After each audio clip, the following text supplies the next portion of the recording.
Hello, everybody, and welcome back to our final episode of Wind and Truth on CosmereConnections. Well, Wind and Truth reactions. We will one day do our reread and review of it, a day far off into the future. Today, we have an amazing guest, the Professor Jasonioan. Hello, happy to be here. Thank you very much for joining us. And as usual, we have Swiggity Swib. How's it going? John. I call that a bargain. Hey. Hey, how's it going? And for once on time with the introductions, Dragon. Happy to be here for the whole thing. That was a kind of mean way to put it. It's I'm okay. sorry. Well, I meant it more I've got excitedly, life. like he's here. We don't put I the am very, ding-dong very sound excited to be effect. here He's for this whole conversation. Hey, look, He hasn't been around for a whole video since Sunlit Man. if you're on time for Totally everything, fine. it It's implies really you have been nothing that better long. to do. Okay? Exactly. Oh, thank you, Kelsier. Of course I have nothing better to do. This is life. The Cosmere is life. Don't you know this? Oh, jeez. And I'm ReaderWarrior, and today we're going to be finishing our review, our reactions, everything to Wind and Truth, focusing on the last 2 days, but I imagine this will dip into the entire book. So we're going to slap the spoiler sticker on this video, because it is going to deal with all of that, and I guess we're just going to get into it. And keeping every in other theme- published work out there. Yes. Undoubtedly. And keeping in theme with last week, we're going to do it by story arcs, and we're going to start off with the unsuccessful. So that's going to be the Mink and Yasna. Dragon, I believe you have comments or theories about the Mink. Okay, so I have some theories, and this theory, if he ever happens to listen, this actually comes from someone that I talk with a lot on one of the Facebook Cosmere groups. So the Mink, I don't know why I didn't think of this, and maybe you guys did, but Kate, if you want to hold up the picture of her Daz, which is right next to the Reshi Isles. Yeah. Okay, is now holding up a map of Roshar. Holding up a map of Roshar. And so in the map of Roshar, there is Herdaz, which is kind of near the center, but at the very top of the continent. Just above it is the Reshi Isles and a couple islands that kind of to help pin it in. So I think that the Mink actually wasn't unsuccessful. I think he was successful because on the last day, what shows up but an island, a shell the size of a city, which came from the one of the king of the Reshi Isles, who actually joined the council that Dalinar had put together. He is now a Radiant. He was part of the council, is specifically talked about how he was introduced, and he was there for the conversation that the Mink wanted to help, like that they were going to go out and fight, and that Dalinar was sending the Mink out. So they knew that they were going for the island, and so I believe that the king actually had the Reshi found a way to talk to the Reshi Isle, and the actual island to go save the Mink and then take her dad back. So I think because the king of the Reshi Isles, which is who we saw was making a deal with the Thalans, showed up because they knew what the Mink was trying to do, because they were led into the council of like Roshar that Dalinar put together. And we saw that it's a great shell the size of a city showed up, and I think rescued, riding on their island, Reluna came, rescued the Mink, and took back her Daz, because that happened on day 10, in the morning of day 10. So I don't think that her Daz is lost.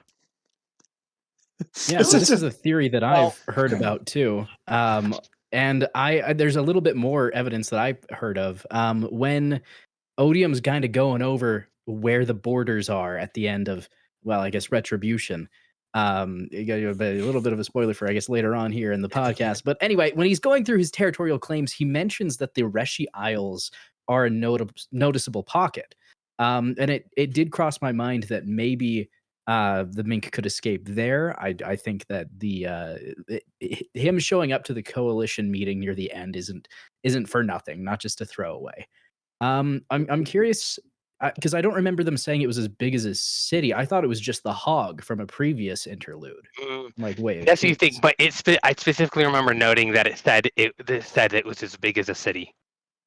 All right, I believe you. I'm going to take a look. Someone with a book, go ahead and please look it up. I am an audio listener only. I believe did it technically does. listen to that spot twice, so I think we'll please get an double check. answer in the Horn-Eater novella. I think that's what that's going to be, especially now that we know there's going to be quite a Why bit do of you think turmoil that? in the gap. The Horn-Eater peaks aren't anywhere near the Rushy Isles or Herd Isles. Oh, That's going to be about something totally different. Okay, my brain is just not on fire right now, and It's totally That's okay. always You confusing need to sometimes. have. That's why for those that do watch, or those that are listening, pull out your books and open up the map of Well- Roshar so you can kind of take a look. Because I think that's very important to this theory is seeing how close they are. So it says, it does say a great shell the size of a city emerged from the darkened fog, big enough to tower over the entire. So a little bigger than the hog was described as. Yep. Just a little The bit. hog is probably potentially the same size as or even of the same breed as the ones on the Shattered Plains, but it ain't no city. The only ones that we know of that are that big are Reluna and the others that are its size. So the Taina. okay, there you I go. got nothing. So to start the failures off, I don't think it was a failure. I didn't say failure. I just said unsuccessful. Unsuccessful. Sorry, the unsuccessful was successful. Fine, however you want to put it. Because Yasna is not a failure. Unsuccessful, maybe, but not a failure. I mean, in her mind, she kind of is. Her entire life is in shambles. She was a lie. She lived a lie. She believed in a lie. She built her whole existence around a lie. I mean, the So one in her scene mind, where she is a Odium, failure. the one scene where Odium is just like everything you did played into my hand, and he's like growing big and like looking skeletal. It's like I'm like, this is just Brandon if he was sadistic talking to his characters, considering a lot of the stuff that was brought up was well before Taravangian became Odium. Also, so I do want to say about this is I called it about Yasna and Thalen City back when I don't think I said anything about it, but immediately my first thought when we found out that those boats were empty was, oh, he's gonna take the city not by force, but by getting the city to turn to his side. I thought that his backup plan were to have the council members depose Fen and kill her and then bring him in. I thought that was going to be his plan. The fact that he was just like, oh yeah, if I didn't win, I would have just killed you all anyway. Yeah, I thought that was his plan. I was 90% sure that's what was going to happen. So it didn't surprise me necessarily when this happened that he got Fen to turn because Yeah. I did And love just him bringing up that her past and everything. That scene where she takes Shallan out for a little stroll and ends up, soul casting people to death, has stuck with me ever since I first read it, of just being this really cool thing that you have all these books and very rarely do you actually get to see people going full out with their radiant powers. And then, except for this one weird example in The Way of Kings where Yasna just kind of does it, and the fact that that got looped back into the overall plot and was important to everything, I thought was a mastercraft. Oh, so many callbacks to Way of Kings and Words of Radiance. So many. Yeah. So good. Honor is dead. Yeah, we'll get to that one. But and I think going off of with Yasna, I think it is very interesting because you got to see her the height of what she wants, which is just this incredible debate that she ended up getting excited about, and then that she failed over. I think is just it's so critical because she's a she's a point of view character coming in one of the future books. And so it gives her this whole room. Like, she has now all of these books to start growing through again. Whereas I saw a lot of people, and talk about how like they didn't know where Jasna was going to go when she had her book, but now you've had this. She has, right, earlier she had this heartbreak. She had this thing where she has to break up with Wit.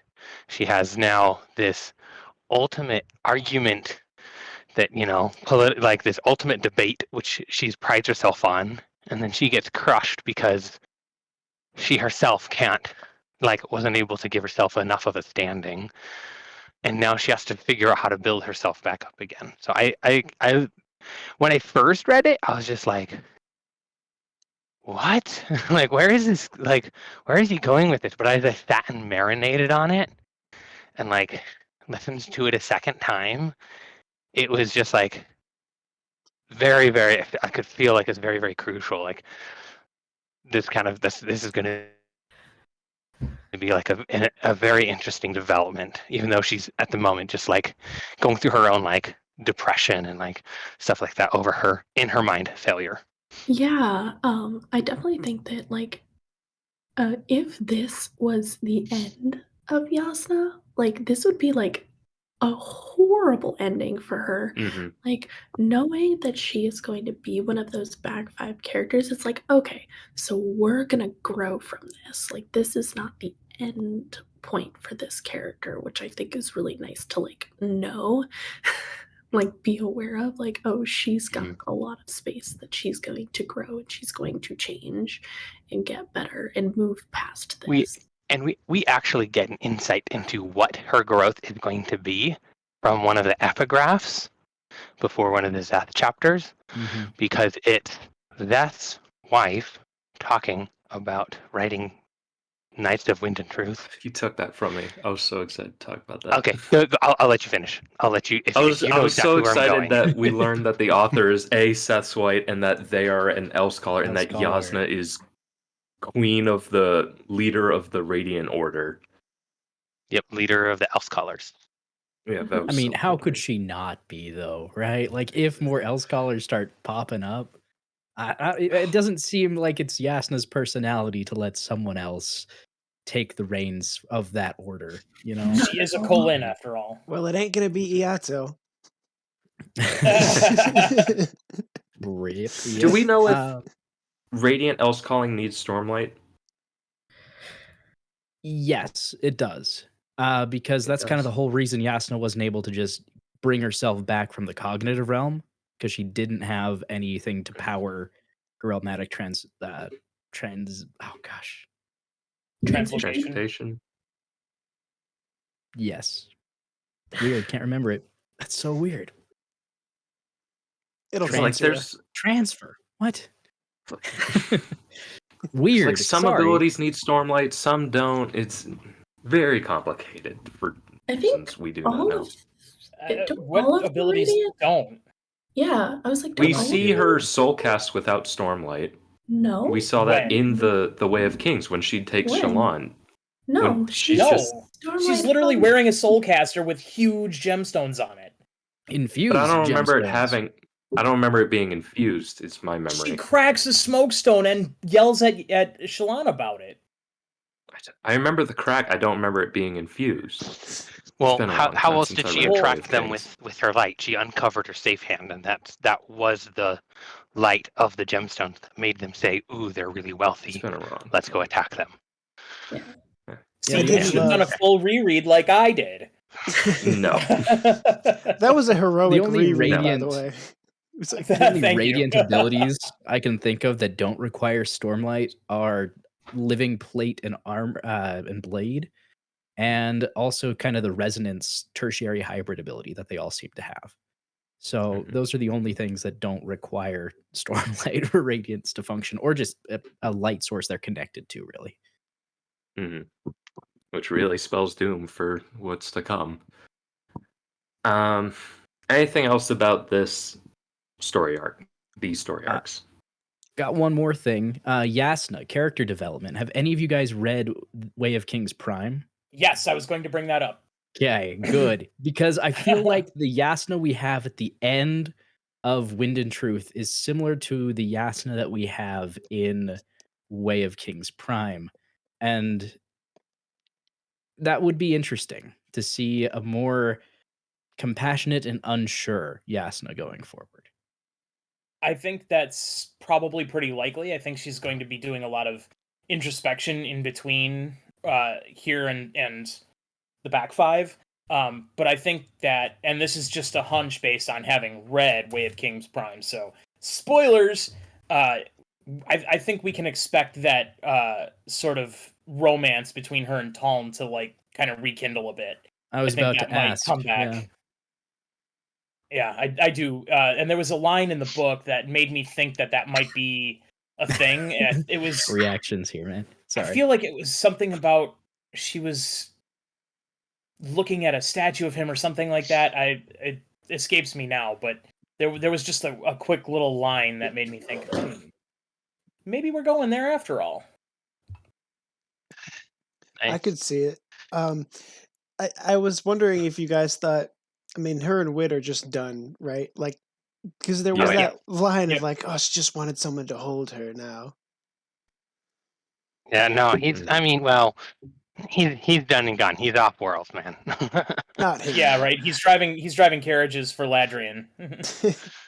Well, that takes several years. It's not an immediate thing. Well, he is by the end of this book. No, not entirely, because remember, he has to recreate himself, but then there's also a time skip. So you have to think about all of Era 2 happens post Stormlight book. Technically, the only thing is the prologue. Technically, post Stormlight 5. So technically, you have everything from Era 2. It's happening technically inside of this time warp that is going on. So his regeneration and his appearances is all Not part quite.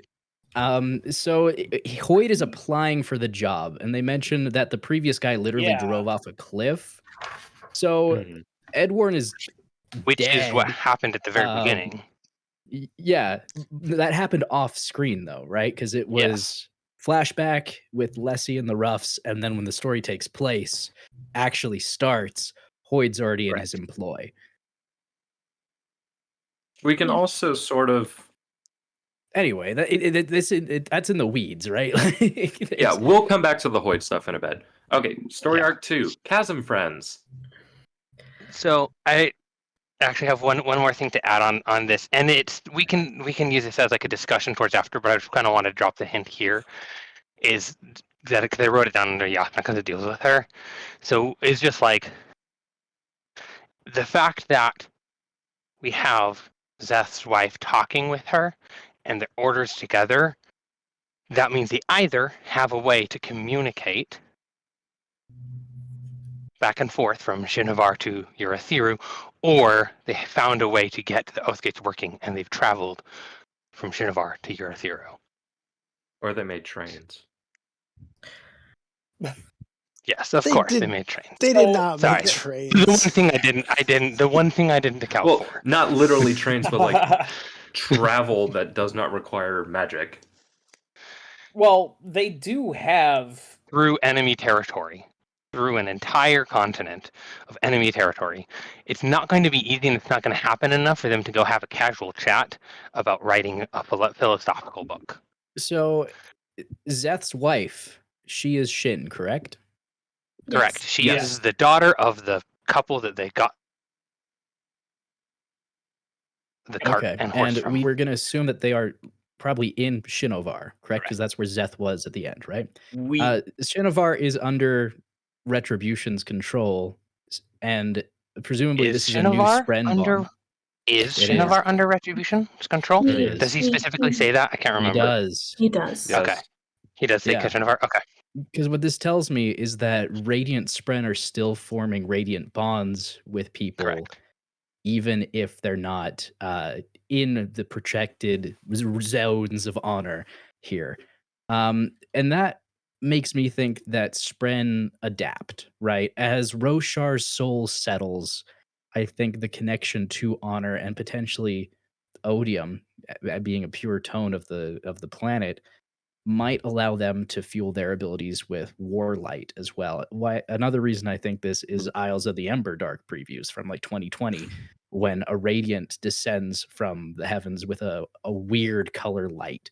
So I do think that probably post the 10-year time skip, things are going to be a bit more accessible in terms of investiture that is slowly seeping back into Roshar and its ecosystems. And we know Also, that they could have just moved to Erytheru. That's true, because it is Elskal. Sorry, Kay. We do know you're Right. good. We do know that like radiants are still a thing in the future of the Cosmere, because like we know from Sunlit Man, like they ask him, "Are you a bonded radiant? Like, do you have a bond?" So like that's going to continue to be a thing that is happening, and that Yeah. assumes that they are able to find a way to utilize their powers even without Stormlight. Well, and we also see that in the Lost Metal. We see a bunch of potential skybreakers. No, we're not going into that, and they did not glow. Well, and We even saw people using some form of investiture. It literally That says is- they flew off. That was it, which is a very coin shoddy ability. That is it. So Story arc even changed. within this book, we know that Spren will continue to make radiant bonds because Zet's wife, who is clearly not radiant Before. at the Correct. time of the book, Well, yeah, becomes there's an now a Elskal, whole order right? of Elskallers, So- right? You can't Exactly. be Yasna can't be the leader of the Elskallers without an entire order under her. Right.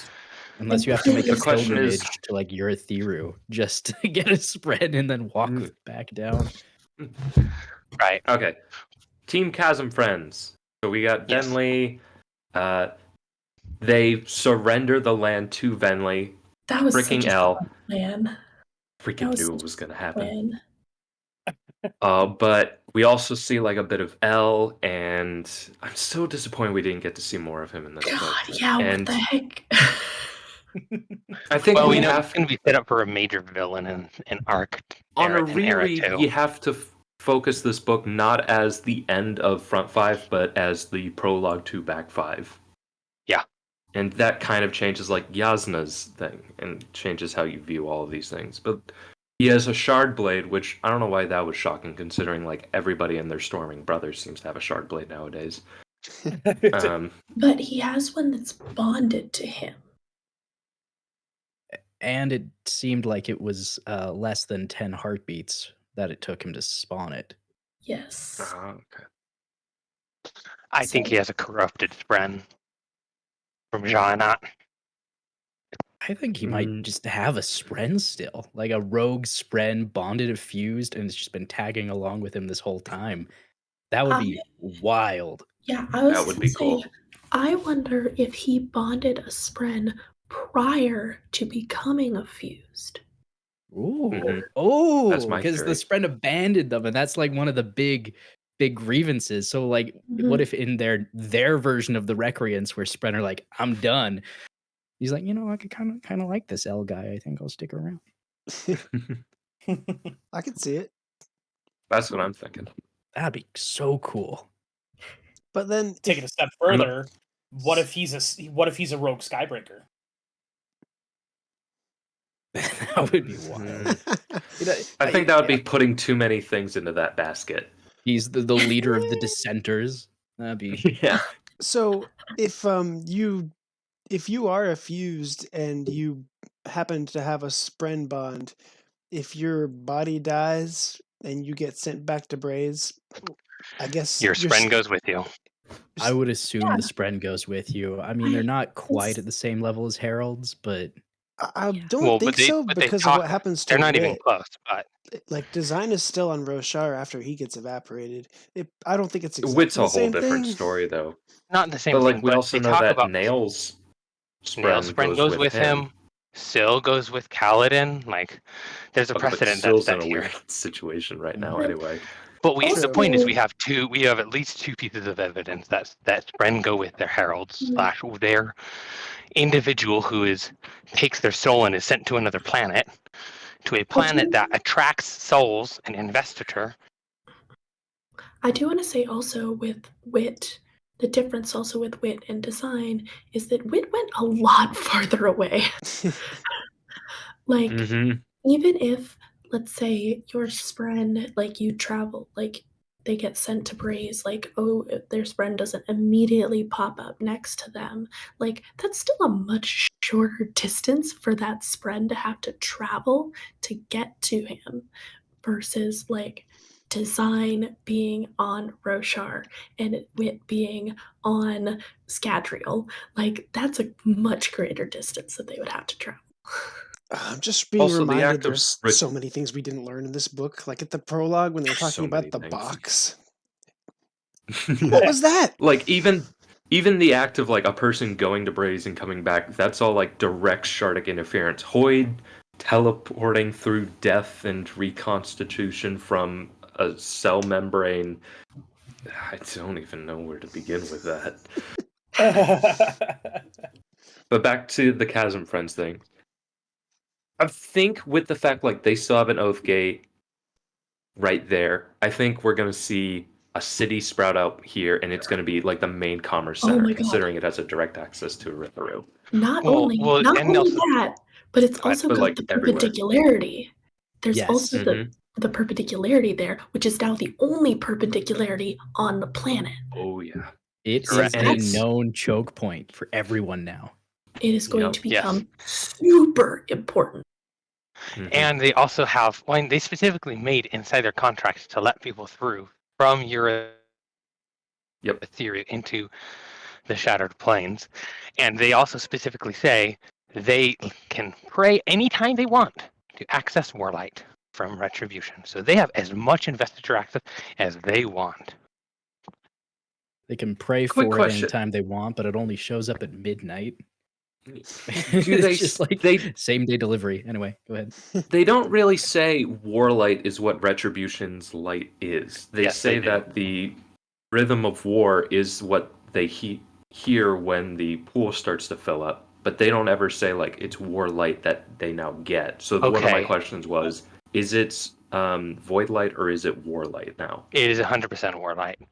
Like That's what I'm we're assuming, given enough understanding of how light and rhythms and all these things work that that the way Brandon works is that if you can put two and two together in his magic, then that is almost 90% likely to be the way that it works. It has the coloring of Warlight, it has the rhythm of war. Each light gives us off its own rhythm. No other light would give off rhythm of war besides Warlight. Yeah.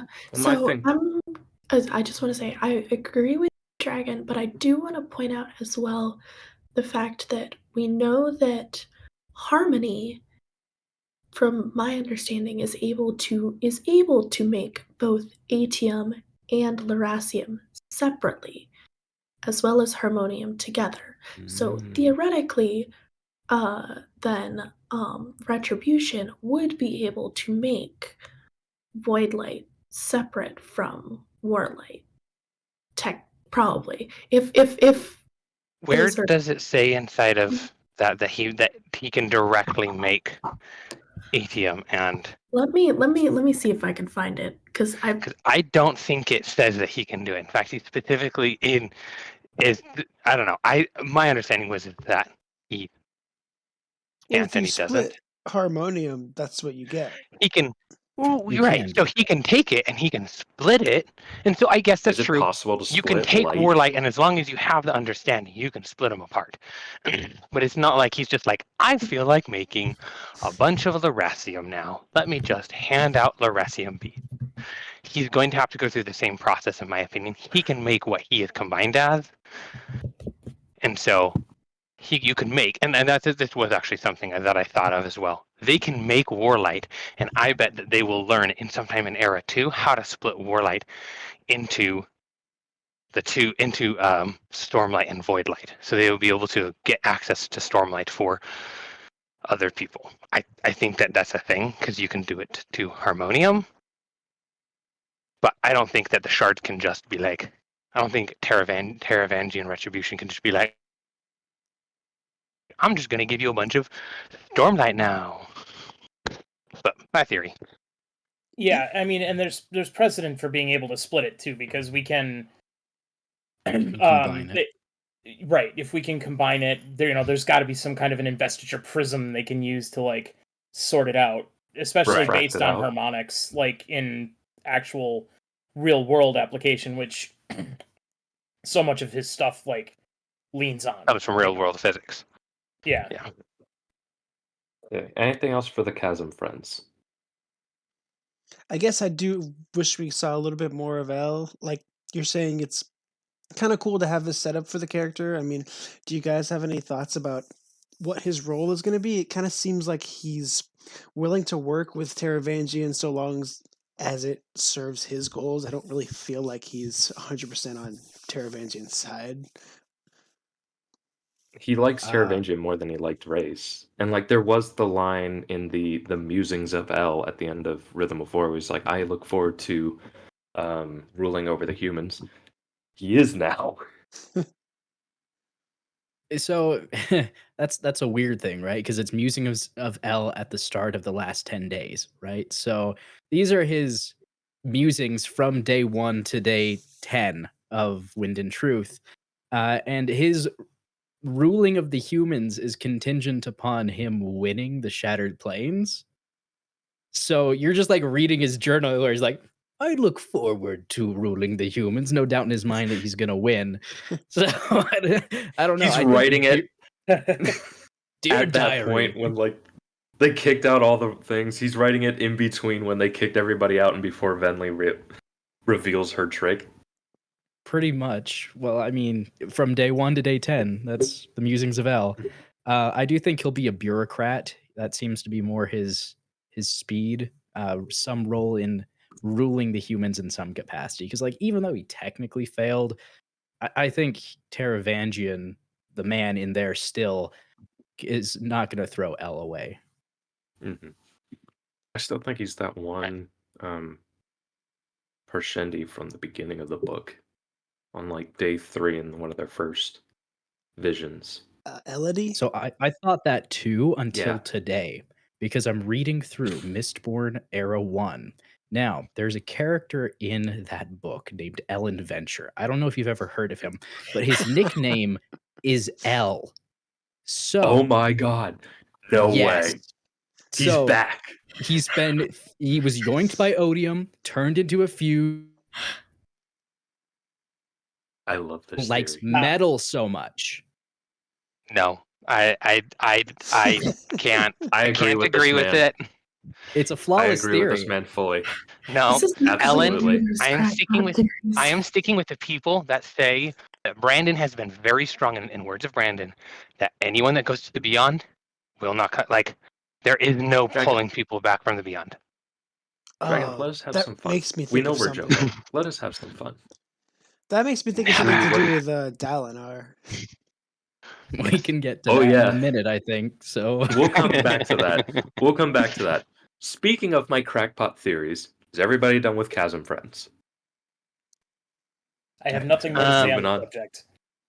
Oh, but basically, just they have also an access to basically unlimited investiture because they have access to his perpendicularity and his pool. So they can just go scoop up and run as many tests or do as much of that. Yeah, we can pray for Warlight, or we can just go take it from the source. It regenerates. Yeah. We We can now fuel move as on much as we want from that. Anyway, to the- just throwing that out there. We now move on to the Dawn Shards. So, first of all, we got the Risen one, in which we see Risen has like bodyguards made out of the singer Sleepless. Sleepless. Thank you. I'm getting there. And also, Void has retaken his Dawn Shard, and we now see that the Dawn Shards want to be whole. And now we know why two Dawn Shards must never meet. We later learned that the Dawn Shard is named Exist. Exist. Keep getting stuck on live. Exist, which is why Nomad in Sunlight Man and Hoyd are not able to harm anyone because they cannot Make it so that someone else does not exist anymore. Whoa. It's like Batman rules. Well, you can keep living, but I'll break all your ankles. Do you guys think I had a crackpot theory of like, so when the two Dawn Shards are near each other, they want to be together, but it seemed like it would have destroyed Risen and Wit. I don't think Hoyd would. I think Hoyd would have made it, but Risen definitely wouldn't have. I think Well, Stefandrius has his backup plan, so Exactly. he also has more control over the Dawn Shard because he's held it for longer and he knows how to utilize it better. So I think he would have been fine, but Risen definitely would have been destroyed. So like, What's the theory? how, I don't know. I guess I'm just a little curious how they're described as like weapons later on, or and they said they were kind of used to split Ada and Alcium. Do you think they just tricked him into taking two of them, or they just sacrificed somebody? Like, We believe they used all four to. That was part of what they used to splinter Ada and Alcium. And so, in that view, they are weapons. So, And considering they are, sorry, No, I thought you were done. If you have more to say, I can wait a second. I was just gonna say, considering they're like primal aspects of command, that kind of puts them on par, if not greater than the shards. well, they were the 4 commands that Adel and Alcium used to create the Cosmere, weren't they? Like, Yep. that is That's part what they're of their. described as in Dawn Shard, Yeah. yeah. So that's pretty So- big mojo right there. so he used them. I wonder if he. Gosh, that's so weird. Like, how do you use it but not have? I guess we just don't really know a lot about him yet. Yep. Speaking of crackpot theories, one of mine was right.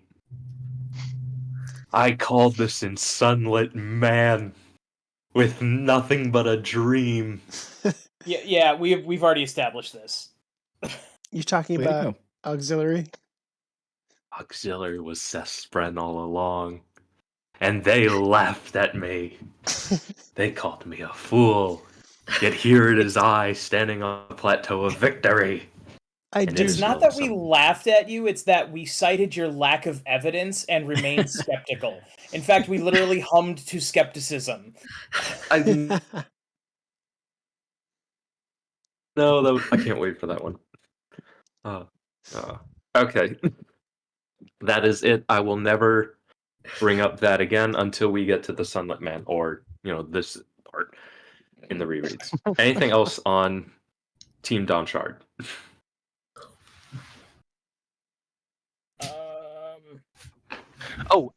What do you think her plan is, by the way? She's like, I got an idea.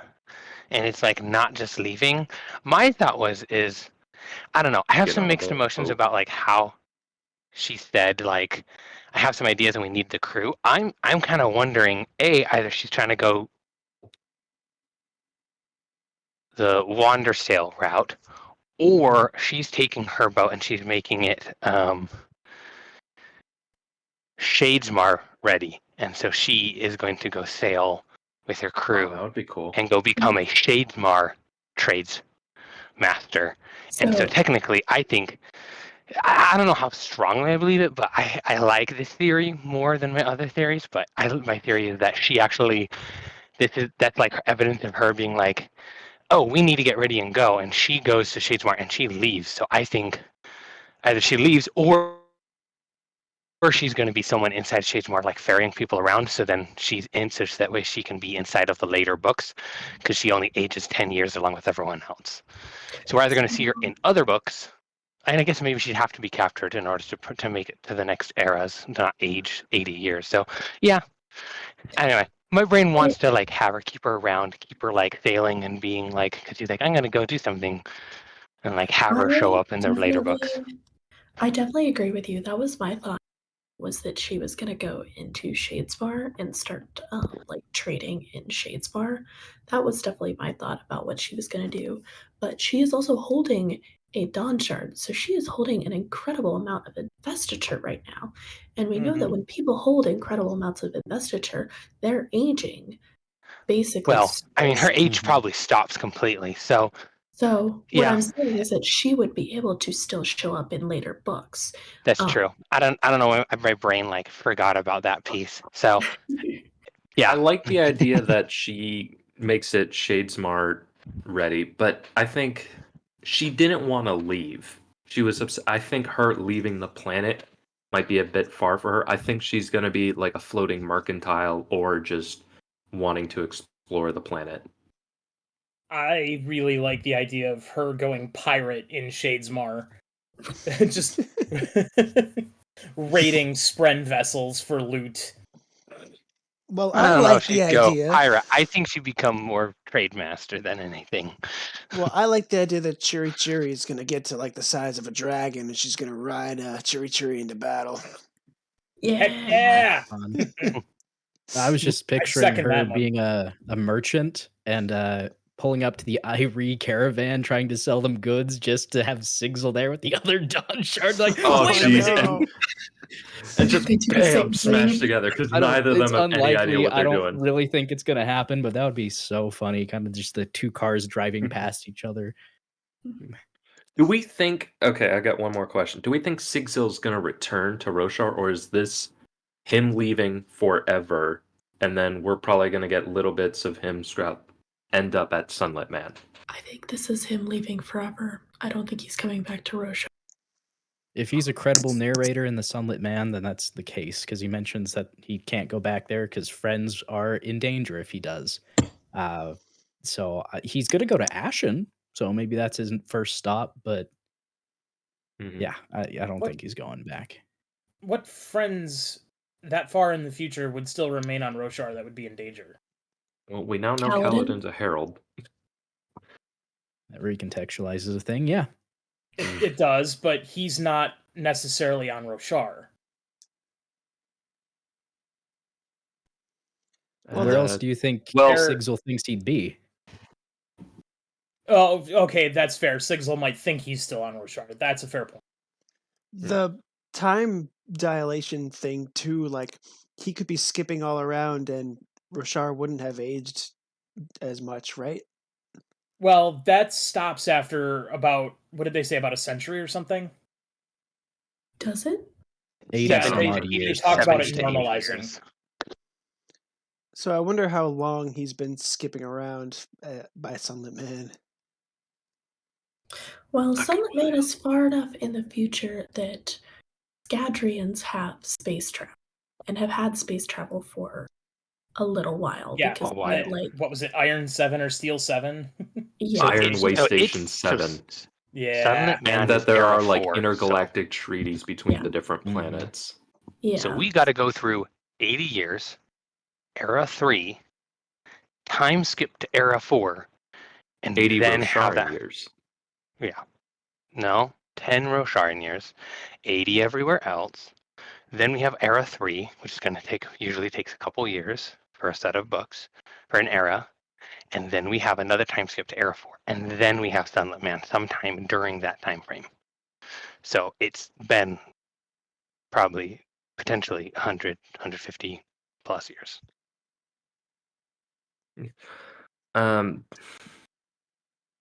Okay. Move on to Cess Pass. I just don't think we have much to talk about here. For who? Seth? Yeah, Seth's backstory. Him leading a revolution, his dad showing up, making him cry, and being sworn to an O-stone and then leaving. Yeah, that was kind of crazy. That like he straight up led a revolution, like started a revolution.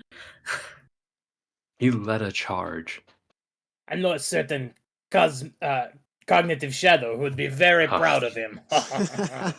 Kelsey A., you are not invited. What are you talking about? You I'm never the Lord are. of Stars. Not You until we never get are. to Shallan. Not until we get to that. Shallan. I think my heart was like Other racing. Shallan. listening to the part where he gets to finally meet the voice and the Spren are nailed to the wall, and it's just like, I don't know, that was so Yeah. disturbing. My That brain bit was was just very creepy. going wild thinking about, oh, who could this be? What I the?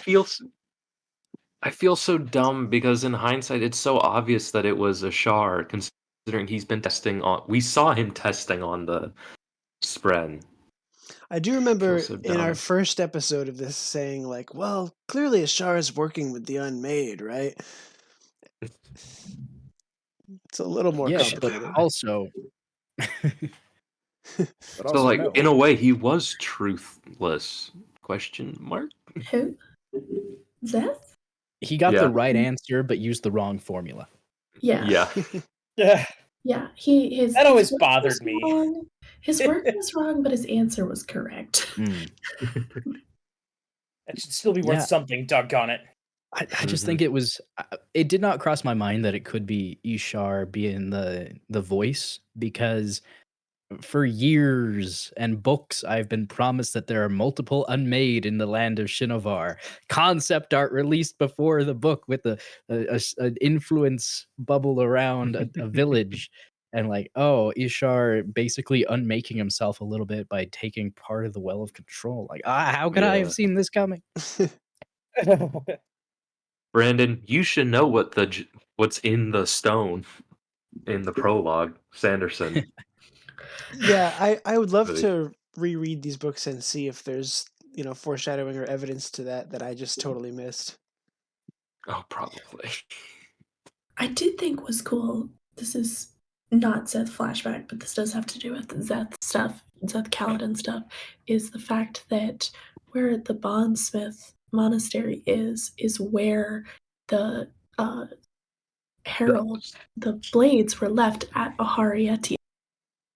I was did like, like that. oh, that's cool. Yeah. hmm And the fact That like was Okay. that was so cool. the fact that it all Mhm. ends there too, and that's where it all began, like, from the prelude to the Stormlight Archives to like the end thing with Collect. Oh, that was so cool too. Oh, the fact that we start with Collect, end with Collect. Oh, Yeah. that's so good. Okay. There's- I'm just thinking back to the prelude of Way of Kings.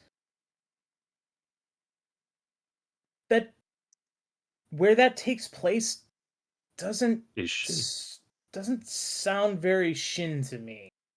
Well, it doesn't seem like that, but Kaladin specifically talks about, like, as they're going up to where it is, it starts talking about, it's like, oh, this is like a place where two worlds meet, right? That's Earth true, I do ends, remember he's that. going into rock. You see like grass coming out of rock, like there's just cracks in the rock, and there's like regular grass coming out of it, and stuff like that. But we also know there wasn't grass back when the Oath Pact was actually like given up, sort of, No, right? but there was In the mud. prelude, there is mud across Shinovar, but Nail specifically says like there wasn't grass when he was back, like when they abandoned the Oath Pact. Like there wasn't grass when he was last back, when he like first did this thing back there.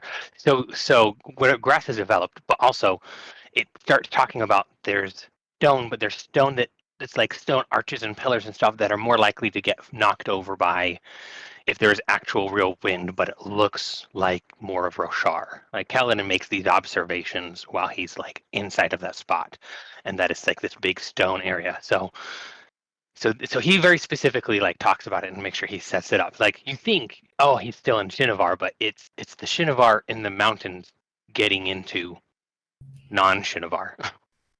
Plus, a lot can change in 4,000 years. Yeah. That too. Okay. Let's move on to the Unoathed. Wait. Are we Sure. just done with it? So I thought we were going into Zeth's and Kaladin's arc, or was that just for the past Kaladin's or Zeth's Just past? for the past. We'll come back to okay. we're coming back to the Kaladin thing in a bit. That's a lot bigger we need to talk about. I'm doing them in kind of tiers of level of talking about length. I feel like that one's probably like second important. So we'll come back to that. We're at the big ones now. So we got first is the Unoathed with Adolin. Let's go. Right? I'm I so read- hyped about this.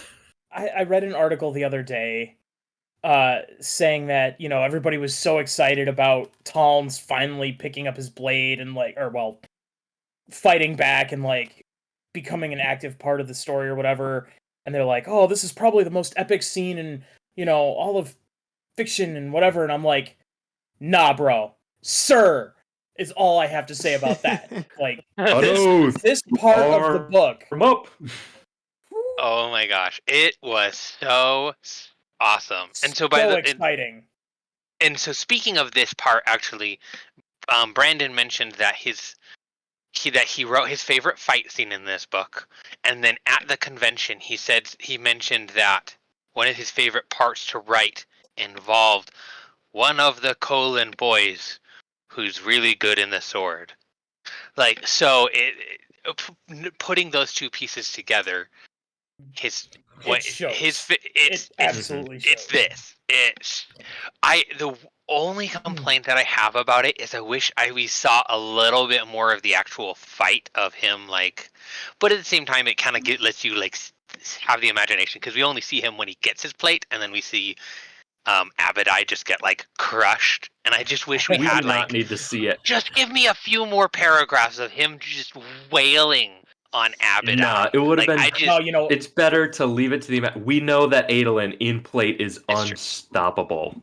and Dude, it would have been Dude the was most freaking beating him with a freaking butter knife. Okay, it's a dagger, but a freaking butter knife and a Candelabra. chandelier. Candelabra. Candelabra, thank you. Put the Candelabra, candlestick back. And he's just wailing on this dude in shard plate. Oh my god! It was Adolin with the Fuck candlestick in the throne room. Yeah. True.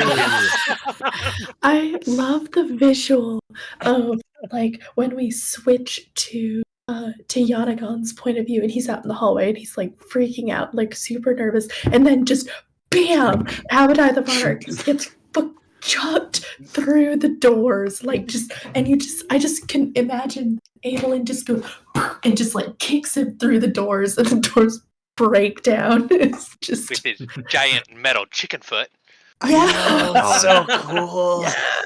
3 Yeah, toes. his plate. I mean, it's less Big chicken plate. foot than more raptor foot, dude. He's Oh. Oh, but And I he's- love that his plate knew what to do. yeah, Mhm. they're like, "Oh, we've missing leg?" seen this before. Yeah. This is easy, Sir. and then he's like, Swiggity was absolutely right that it was going to come down to a battle over the throne. Yep, I So called great on that. you, Swig. Yeah. although we didn't see Yanagon getting, run around on with my theory of sticking Yanagon on the throne and running around like Scooby Doo, going in and out of doors,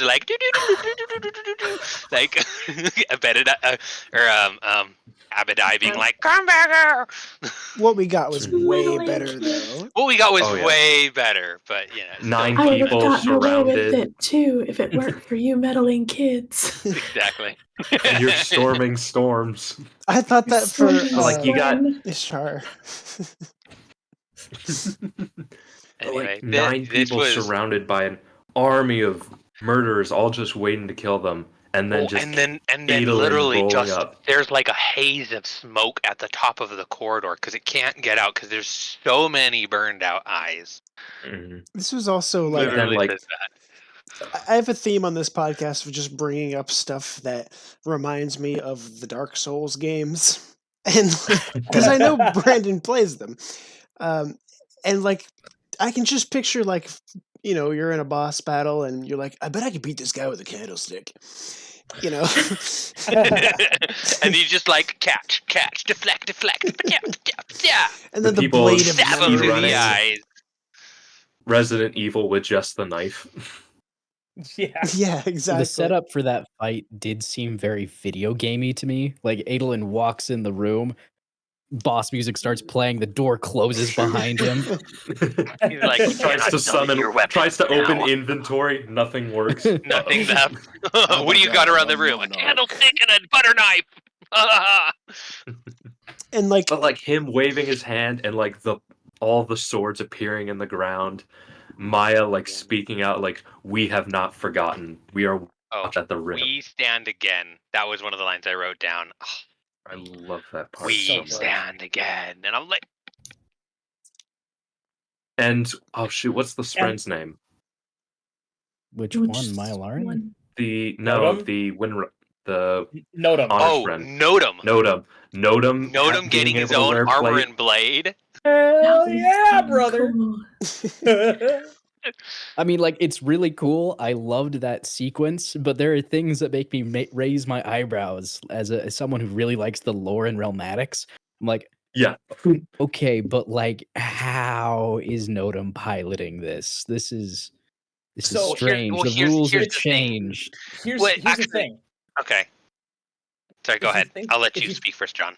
Mine will be very quick, I promise. If Go you ahead. think Yeah. about it, there's a potential that it is an honor spren wearing wind spren wielding another honor spren. Yes. Correct. Well, but I here's You'd the be say so thing. that. mad. You spring a mother. We were actually getting this set up realmatically when Adolin goes on top of the Thunderclast, and and one of the times when he gets knocked off, his armor moves for him and grabs onto the Thunderclast.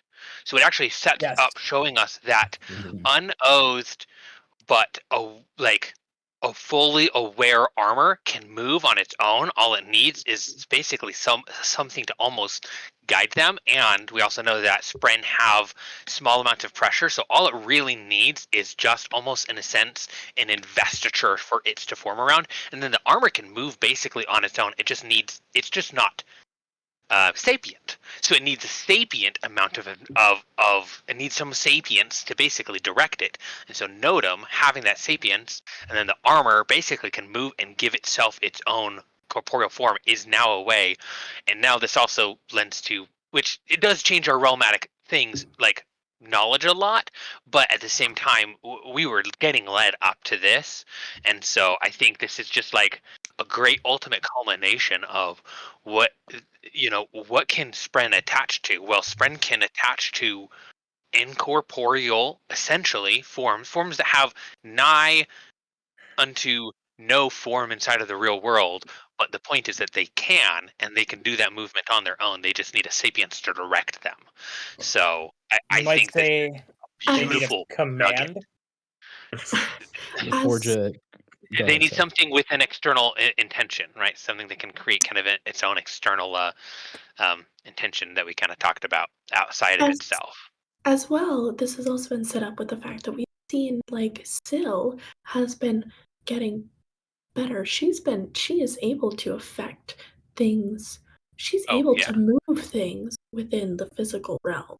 Yeah. And I would- so like she has enough she's solid enough in the physical realm that she can move things and interact with things.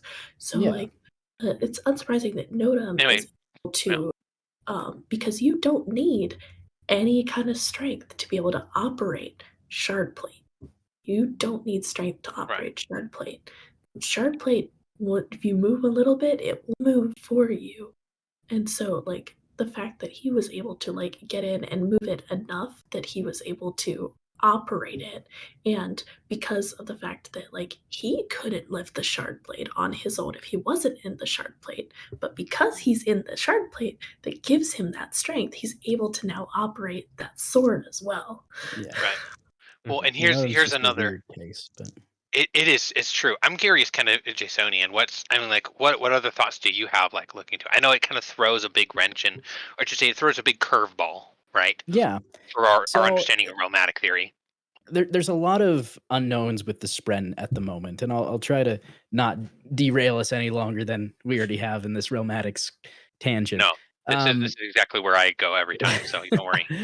So, okay, a couple things. So, in the past, Spren have been damaged post-recreance because of Baido Mishram being imprisoned and that damaging the soul of Roshar.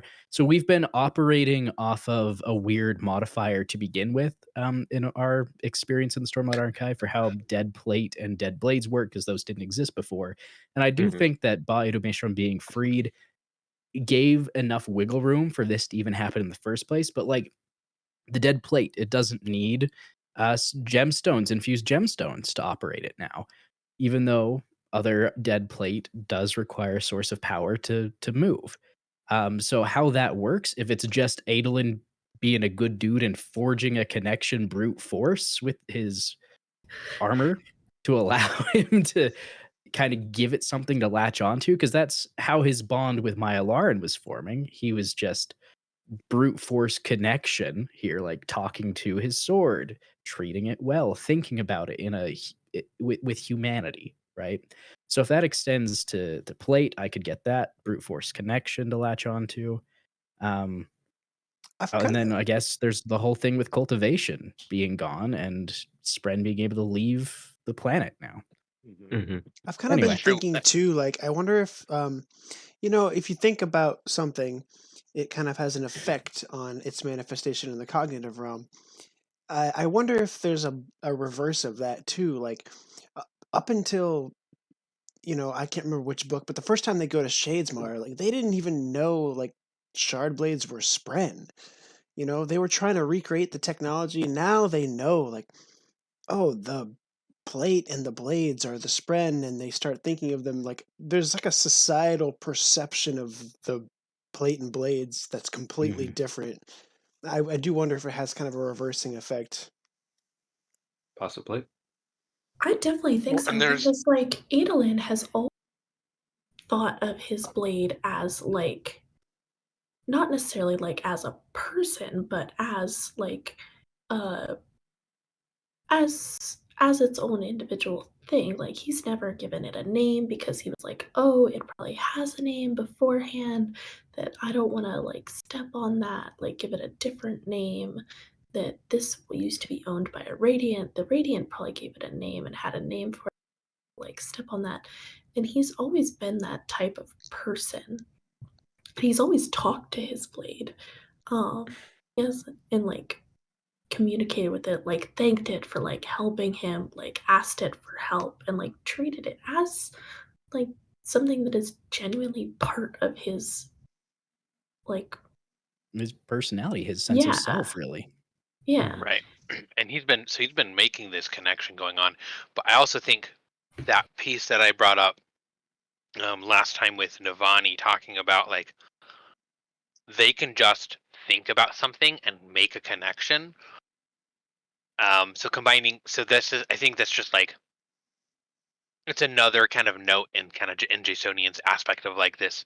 He's been like making this connection, but then I think also another piece, because all of this, the unoaths, the other Spren nodding, giving him emotional impressions, all of this happened technically before Ba Ado Mishram even escaped, because that happened right, like literally is like before technically the fight with Dalinar and Odium begins. Contest of The champions. contest hadn't technically started yet, and the gem breaks.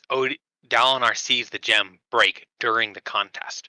So there's an aspect, and here's kind of where I'm thinking that part of this comes in, is because we see once one person or one thing breaches, right? Syl makes this connection into the physical realm. It like keeps referencing, wow, you made the transition so easy. Wow, like it was such a strong point that they talk about again and again and again and again through every single book. Like especially in book 5, it's like it's unfair. Like Syl says, the number of times Syl's like, it's so unfair that they come through, like, and Nodems, and they're all like, what? So I'm thinking that's also letting us know that what Adolin is doing, and not only is setting a precedent, but he is creating this connection simply by brute force, as you say, right?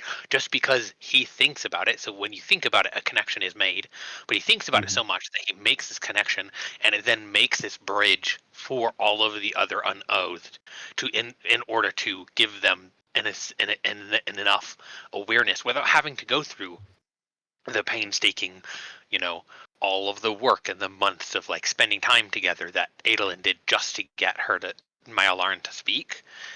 It's the same thing as Syl and Kaladin does. So there's an established like precedent for that. So just kind of adding on to what you were saying, in agreement with basically everything you said. So thanks. Anyway, yeah, just Okay. Anything else for the Unoathed? I just wanted to say how much I loved Adolin's arc. Like, obviously you Oh, guys God. did too, based on your reaction. But just thinking about where he came from as this kind of pompous rich kid, like, who Oh, was never a bad guy by any means, but like seeing him toil and struggle in the line with the pikes, and you Oh, kind yeah. of like feel your own shoulder muscles burning, imagining him trying to lift this thing. And I just really thought it was well done, and it was one of my favorite arcs through the whole book. He's like, Oh, I'm not it was- gonna be yeah. compared to a storming bridge boy. Well, his whole thing was basically comparison of himself to his dad, and then himself to Kaladin. Kaladin had it worse. I can do this. Kaladin had it worse. I can do this. Dalinar, like, which I thought was just like a very interesting, like, a lot of callbacks to Kaladin and just like all the stories. And he's like, if Kaladin can do it, I can do it, kind of a thing. Yeah. And then also his whole forgiveness arc. I He do forgives wish his father. there was a Kind of a, conversation between them. I yeah, imagine but there will they be, don't get anything. since he'll be able to face the Blackthorn. That is the But funny Yeah, but thing. that's like That's the he's not always his opposite talking. of what we want. Like, Well, he's Yeah, talking it's about the like, I opposite. need to speak to my father again. I will speak to my father again. And like, Careful what You're you gonna wish end up for. speaking to the piece that's Kinda. kind of doesn't want to be your father. Yeah. But before we get into Dalinar, I do want to Yeah. say I really did enjoy the fact that Yanagon was a thief who broke into the palace, And he like has to go back came in. back into play I love it. again. Mhm. Like that was so that was great. They This were book like had so they were many like, oh, satisfying turnarounds. Like, you need to break into the palace. Oh, if only we had someone who spent months learning plans to break into the Mm. palace. I will say Brandon doing the same sting of we need a thief, like within 2 chapters though. Come on. Wait, He what do you does mean? What do you they mean? do the line where it's like, wait a second, we need a thief. And then when they look at him and then like they have a POV change, then they go back to it, and then he's like, we don't need an emperor right now, we need a thief. And it's like the same exact sting it ends on. There was a lot of. All right, I don't want to get hung up on this, but there was a lot of stings, and I was just like, Brandon, like you don't have to end every POV like this. Like even with the mink, like I wanted to see what happened next. Like I know it was a cool Mhm. line, but come on, man. well, I don't blame him for doing this because honestly, the number of people that have complained that this book is slow, and he's trying to because he has to have so many. The number of posts, if you go on Slow. Facebook, the Yeah. number of posts that people have talked about that this is a slog, this is terrible. They've loved every other book except this book, and they hate it. They just Are hate people this even book in reading this comparison. Well, you gotta I remember think all he the other knows that books will there's like over the course of 10 days can literally be just within 2 pages. This we Right. are literally slowing down and observing 240 and so hours. he's trying to give as many hooks as possible, especially in that end. He needs every single page to be like, I gotta go faster and get to the end of this, which there's still a lot of people seem to have a problem with. I obviously, and I think it seems a lot of these, from the faces that the listeners can't see, but that people are making when I said that seems to be like we're in consensus that this is still a freaking amazing. This is like just an incredible book, and I think part of it is because he had to hook because he had to switch from POVs so fast that he has to make you want to come back to that book, and so that's why he's I think like as a literary aspect of someone like studying all of Brandon's writings, and I've listened to his like writing classes because I'm writing my own book. That's something that like he has to do to try to keep the story going, because unfortunately he also has to switch between so many people in day 10 to resolve every single arc. So Yeah. I understand do wanna the say, gripe, but at the same time I know why he did it, because he's like, trying to motivate people to finish this book. I don't think this book is slow Not at all even a little whatsoever. bit. I was like, oh I my don't think gosh, so either. we hit the ground running at the beginning, and by Literally, the end, chapter we are 1. sprinting.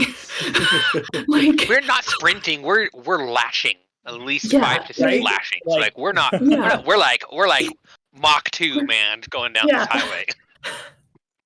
Wow. Slow. How can you say this book is slow after having read The Way of Kings? I know, yeah, right? Like, You know, I just don't. Speaking of slow and slow burns, we're going to move on to the rebirth story arc with Renarin, R'Laine, and Shallan. Why did you So- name this I like that Rebirth? transition. I just want to know, like, why did you pick Rebirth for this I section? didn't want to I'm do really Reforged confused about it. because it's about Biodomishram returning. It's about Renarin and R'Laine bringing that relationship, and it's about Shallan accepting who she is. And I don't know. I had to come up guess. with a word, and I had difficulty. And Rebirth sounded just fun. go with the BAM arc. I think it's funny Yeah. that Shallan's revelation is like, sometimes it is okay to kill your father. Yes. I'm so upset though. I knew something was weird with Formless, but I kept thinking it had to do with her healing. I should have realized it was Yaddle. It's just a Yaddle, just Oh. like I should have realized it. I feel walking so foolish. around. That was a good subversion for sure. That was awesome. I was tricked. I was Also- bamboozled. Anyone else shocked by the revelation that Mraize has been? So first it was like he's never been off. It made it sound like he's never been off world because he's like, I've never set foot on another world. But then he's like, oh no, I've talked with aethers and dragons. I've traveled all of Shadesmar. I just haven't been on the physical realm in any other world. Which also call back to the cleaning lady that was washing his clothes, and he's like, look at you, you're getting aether out of my suit. That's so hard to do. What a woman. Give her a raise. Speaking of ether, we never really do find out about that other moon that crashed into the Shattered Plains. What if it was a black moon or a black ether? We actually kind of do in the We do a bit, yeah. Can we come back to that in the next one? Come back into Okay. that. We'll into come the back to next that with Okay, Dallin on obviously I missed Actually- something. That's fine. Okay, I'll come back to that in a bit. But we got Renarin and R'Laine, and they're going to be probably the most important figureheads of the next 5 books. I mean, I imagine they're going to be the ones at the new Shattered Plains Kingdom as a consortium of like, here's Singer, here's Human working Yeah. together. They're going Right. to be the ambassadors, Mhm. like, between Yeah. the humans and the singers. I want to see their wedding so badly, though. You think It's- we'll it get would that be when so when cute. era 2 starts? We'll get another wedding ball thing going That's on. the at next Dragonsteel. World next- Hopper Ball. Yeah, The yeah. next Roshar World Hopper Ball is going to be their wedding. It's gonna be the next wedding. Yeah, but then Brandon's like, every time it does a Roshar one, it's like, oh, now it's got to be a Roshar wedding again. Shoot, who can I do this time? I'm mostly saying this just to preface, mostly to make this the small few happy and the everyone else exasperated. But after we've got Renarin and R'Laine, we've got Kaladin and Syl's wedding. So No. always another wedding to look forward to. Yasna and No. Talon. Always Yasna another and Talon. secret, always another- Yeah. I hope I get to go to that one. Yasna is my Cosmere Bay. They get the Rock to play Talon. No. The only acceptable person. You gotta be. Literally. You gotta- Well, and Yeah. also the Stone Ward Herald, Can you jacked smell out what of his the Stone mind. Ward is cooking? There you Stone go. Ward, the Rock. Come on, Wayne, Stone Ward. Okay. Oh, that's Johnson. awesome. Anything else for the story arcs? Oh gosh, there's yes, so much. I feel like so much. Well, I I feel feel we like only touched it. well, the next one is going to be the bonds, and Well- I feel like we kind of want to talk about that for a bit. Let's talk It's about. true. Well, I want to talk about Shallan. I know real quick. Shallan's your favorite. at the end, like her getting to talk to Kelsier first of all. Oh my gosh. Like that was cool. Not The forgetting the one-eyed book mob stuff. boss. Yeah. Okay. Just because I'm super with you. I really like Shallan.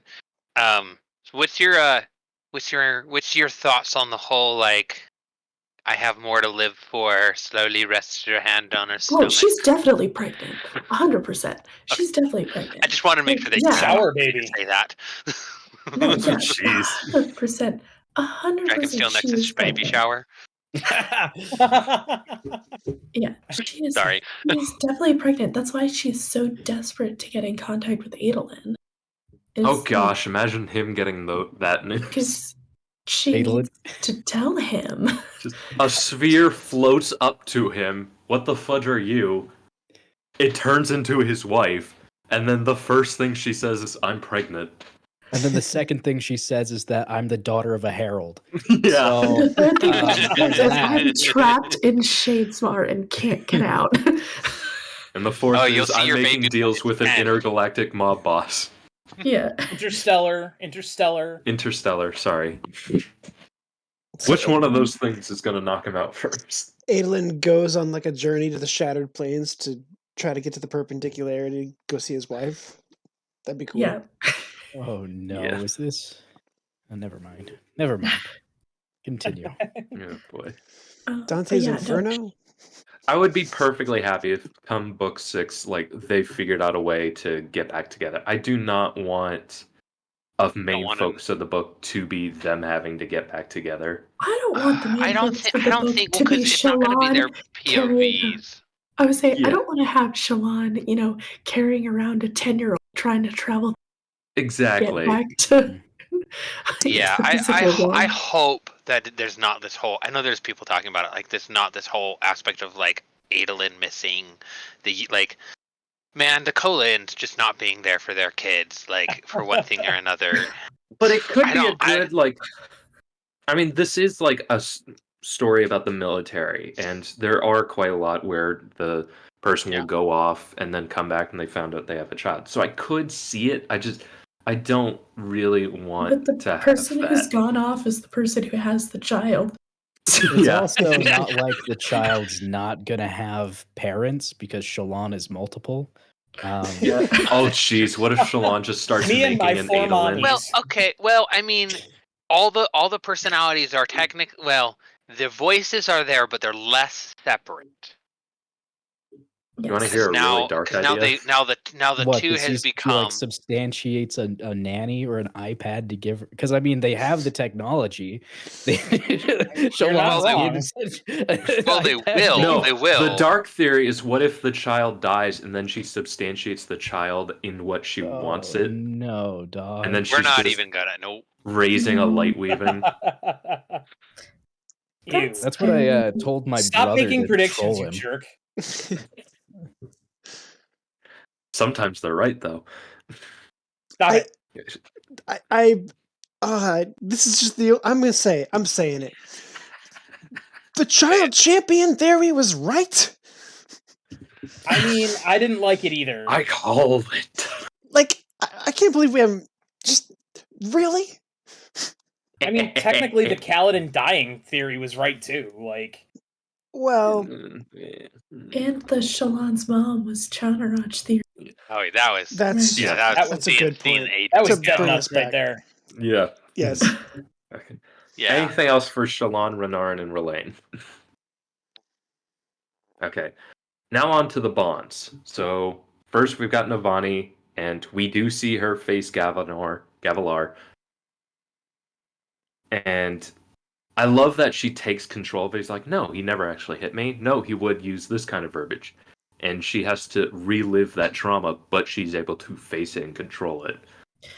And she's grown past it. She's realized that she's grown past this, that she's not afraid anymore. And then she goes, saves Gavinor, and runs into memory/spiritual realm Kaladin. And Kaladin is so storming good that even when he's not real, he will still do anything to protect. It doesn't matter if he's just a shadow. He's that storming good. Very on brand. Yep. Yeah. But on to Honor's memories. Wait. I was so not I expecting thought us to go that we were saving. 10,000 years back. Okay, so I thought is that not the last arc that we're going through? Because we haven't done Death in Kaladin. No, so after this is going to be Kaladin. After that is going to be the contest, and after that will be the new world. I need to look at the things. Okay, So we're doing honors pass. I kind of lumped. I feel like it all kind of goes together. Doing honors pass. Everything kind of lumps at this point, but I tried to true. organize it. So, John, your thing about the moon. There is a line, there is a point where Honor attacks Odium and they create anti-light. That doesn't make sense to me. And then they comment, wait, there was a fourth moon and he sees something in it. I think there was a fourth moon, but it was made of or hidden by the Sleepless.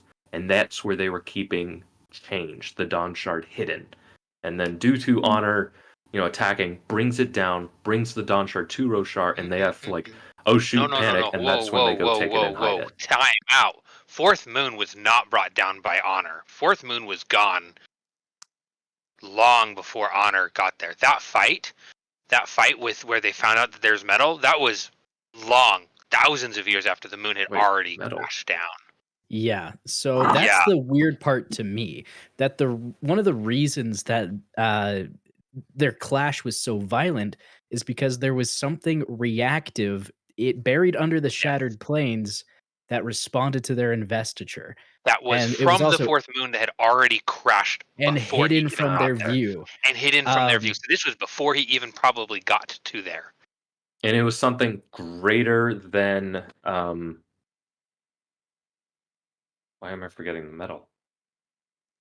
Greater than aluminum is what he says. Greater than aluminum was the direct line. Yeah, whatever the fudge that means. It's a metal that reverberates with power, and expanded the power that was already there, but reverberated with a specific tone when they clashed.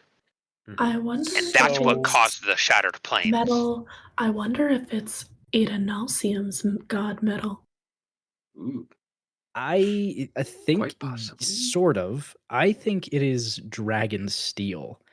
In Dragonsteel Prime, one of the big things about the Shattered Plains in that book is that it is a place where Dragonsteel naturally appears, and that was retrofit into Roshar. But also, I'm trying to remember where I read it. It might have been in Dragonsteel Prime, but that it also vibrates in that there's a kind of cognitive resonance coming off of it. So I think that this was something placed there by Adenalcium. The orbit just naturally decayed is what I'm going with right now, because that happens in the real world. Especially with four moons. Yeah, right. Like, there's not a lot of free real estate there. Four moons, Adenalcium died, so close together, man. Like Adenalcium himself was keeping it up, and then when they died, that's when it fell. Because I have to imagine that the shattering sent some ripples throughout the entire Cosmere in all three realms. Of course. You have the clash of two shards literally destroying solar systems, several planets ripped apart. Like, there's got to be something when God gets, when Adenalcium as the god gets ripped into 16 pieces. So, and Tanner would have talked about, hey, there was this moon that crashed, like, afterwards. Like, he's always talks about it in the past. So I think it's a very big piece around the fact that it wasn't there. Also, so do we think, though, the things hidden were the Sleepless that are trying to keep or do you think it's dragons or something trying to keep that potential Dragonsteel hidden? I think it's the Sleepless hiding the Dawn Shard. I think it's the Sleepless. I don't know if they're hiding a Dawn Shard because of how long ago the moon fell. I don't think a Dawn Shard would have had time to get from Yolen to that moon before a Shard got there who had used the Dawn Shards to help shatter Adenalcium. Plus, the Dawn Shard was hidden in Aemia, which is on the opposite side of the continent. Yes.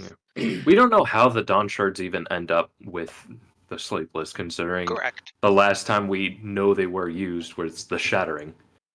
I mean, it is prehistory, but Yeah. Okay, And but let's try to go sorry. I just had one more thing, just to throw a wrench in my own theory that it's Dragonsteel. So Dragonsteel from Yolen, Tanavast, Tanner from Yolen, and apparently somewhat wealthy. So I imagine that he would know what Dragonsteel is. Mhm. Whether he'd recognize it as being the core of a moon that fell, I don't know. Also, but his wife, His wife Cultivation, should have is it. a dragon. that's true. Right. well, his Okay, Lover. lady Okay, but- fair, yeah. Yeah. let's go back to let's try to go through this time-wise. So, Okay. Speaking of Tanavast, Dragonsteel, God. Just speaking of Dragonsteel, I don't know if we're gonna get a chance to bring this up, but it was cool that like the story from Dragonsteel Prime was like Wit's story to Yeah, that was cool. I haven't read Dragonsteel Prime yet. I haven't. Is that really true? yeah, Jarek and Oh, all that's that nice. was from Dragonsteel Prime. But It is. It was funny. Then like that is just Dragonsteel Prime being taught as a parable here. That is kind of funny. Nice.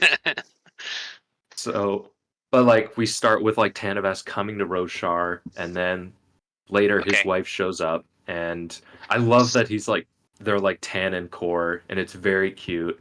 And then Odium shows up, and then he's just like, "Hi, I call you Tanner because yes, you in the back." Yes, me. Pick me, I mistake. Sorry, that's a movie quote. Madagascar for anyone listening. Pick me, ooh, I mistake. So we are. I don't even want to jump quite to Odium coming. I know it's like not that far, but at the same time, if we're gonna dig in here, so like here's just confirmation. I feel like there's always been a lot of like debate, and now it's like on page talked about. Like, and for those that also don't listen to Words of Brandon, 3 worlds, all designed by Idolnalcium before. Roshar is one of Idolnalcium's last creations, Mm-hmm. based off of very specific like mathematical designs, which plays into the certain spren of ours that like lies. Speaking of the 3 of also confirmation again on page, all spren that aren't sapient spren besides wind, night, and stone all come pre shattering. I did have Yep. something to say that we see him create 9 spren, in which they say they create 7. 1 is forged purely of cultivation, and that cultivation's urging. 1 is formed purely of honor. Well, it's technically almost purely. So, Yes, but then they're strangely quiet about the 10th one. well, they talk a little. They you're right. They don't talk about it as much, but it made reference that the 10th one is that's. They don't actually ever talk really about the sibling, but it makes reference to the Night Watcher and to the Stormfather. I loved the Storm so much. She loved the Night so much. I liked the wind. I connected with the wind. I felt the rhythms of the wind and ran of the wind. And he liked the storm. Like it makes him very more. They're a little more oblique than just saying we made spren. We liked making spren. Then there were spren of honor and spren of cultivation. Right? It wasn't quite like that, but it definitely was talked about that was their 10th one. But is a little more oblique. If you're true about that. Okay, so I wanted to talk about numbers quick. Numbers. Since we're talking about 10. So we know that Honor's number is 10. That is the number of power for him. Odium, it seems like his number is 9. That's the number of power for him. So, and we know Preservation had 16. Which is also a Cosmere number. Which is also a Cosmere number, but Preservation used the number 16. Yes. There is also, so here is my question. Do we think all of the shards have a number that is associated with them, 1 through 16? I don't think so. I think So weirdly we're starting to see that the magic systems granted by a shard aren't created by the shard, but they are an aspect that could have always existed because we see that the metals still have properties with everything else. We see not light still saying has. anything to do with the magic system. I'm asking I'm if tying the it- shards are is I'm there a tying it associated to with the the shards, though. numbers. Yes, with one exception. Whimsy. I don't Whimsy's- think so. Whimsy's because number is negative. Whatever that 11 number 11 Yasna team. came up with. But also, virtuosity is associated with the number 13. Maybe, but Why then 13? Ruin is weird then, because Ruin has But 16. we don't know about Ruin. We don't know anything about Ruin if Ruin is associated with. I mean, We know Preservation was doing 16. Okay, so you know what I immediately So thought of? this is- I agree with Kay on here. This one. Like, I don't know. we were Surprise, at surprise. it was like the Dragonsteel Nexus Q&A, right? And Brandon mentioned, like, by the way, 9 is an important Cosmere number or something like that. He did say that. I remember that. And so when you were bringing this up, I immediately thought, well, I don't know, because you got 10, you got 16, and now he's saying 9. Wouldn't he just say like 1 through 16? But knowing how cheeky he is, now I'm like starting to buy into it. I don't doubt that it could be. I haven't seen something substantial enough to believe it yet. I don't know. I'm just seeing a pattern here. I'm This starting could to be. see a pattern. Kay I don't know. could There's have the there's some auxiliary theory theory. There's some theories that are a little auxiliary to this conversation that could say that people can make other Who theories am I to put that down are as auxiliary? a little bit unsubstantiated at this point. Yeah, just some ideas. I think it's very, very, very likely that there's a number associated with each one. It just kind of makes sense. It's a very Sandersonian thing to do, and it kind of follows suit with everything that's been going on. I think it is, but like, Also, what We if don't- the number ends up being? I also like this. What if the number ends up being like the order that they picked the shards up in, or that they decided who picked which shard? that I could see that. it could be, but I doubt it. I think it's more likely to have something to do with Yolish custom. But that implies like race waited to be the 9th person to pick Odium. That's also kind of an actually good point. Like, if Race, who was so ambitious and so like Evil. just nasty, like, do you think he'd really be the kind of person to like wait to take his pick?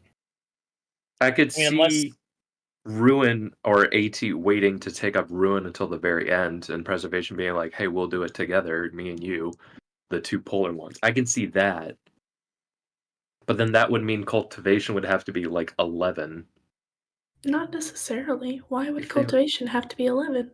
because they were Why like, would have to be cultivation? Why would cultivations have to be next to honor? because it implied like they were lovers together and that they were always. But they weren't. He had a crush on Core before they ascended. It said they were secretly married before they ascended. I thought. Yeah. No. I don't remember that. I remember him saying he secretly was in love with her before they ascended, and he was never able to act on it because of her status as a dragon. I thought It was forbidden until they ascended. They were married.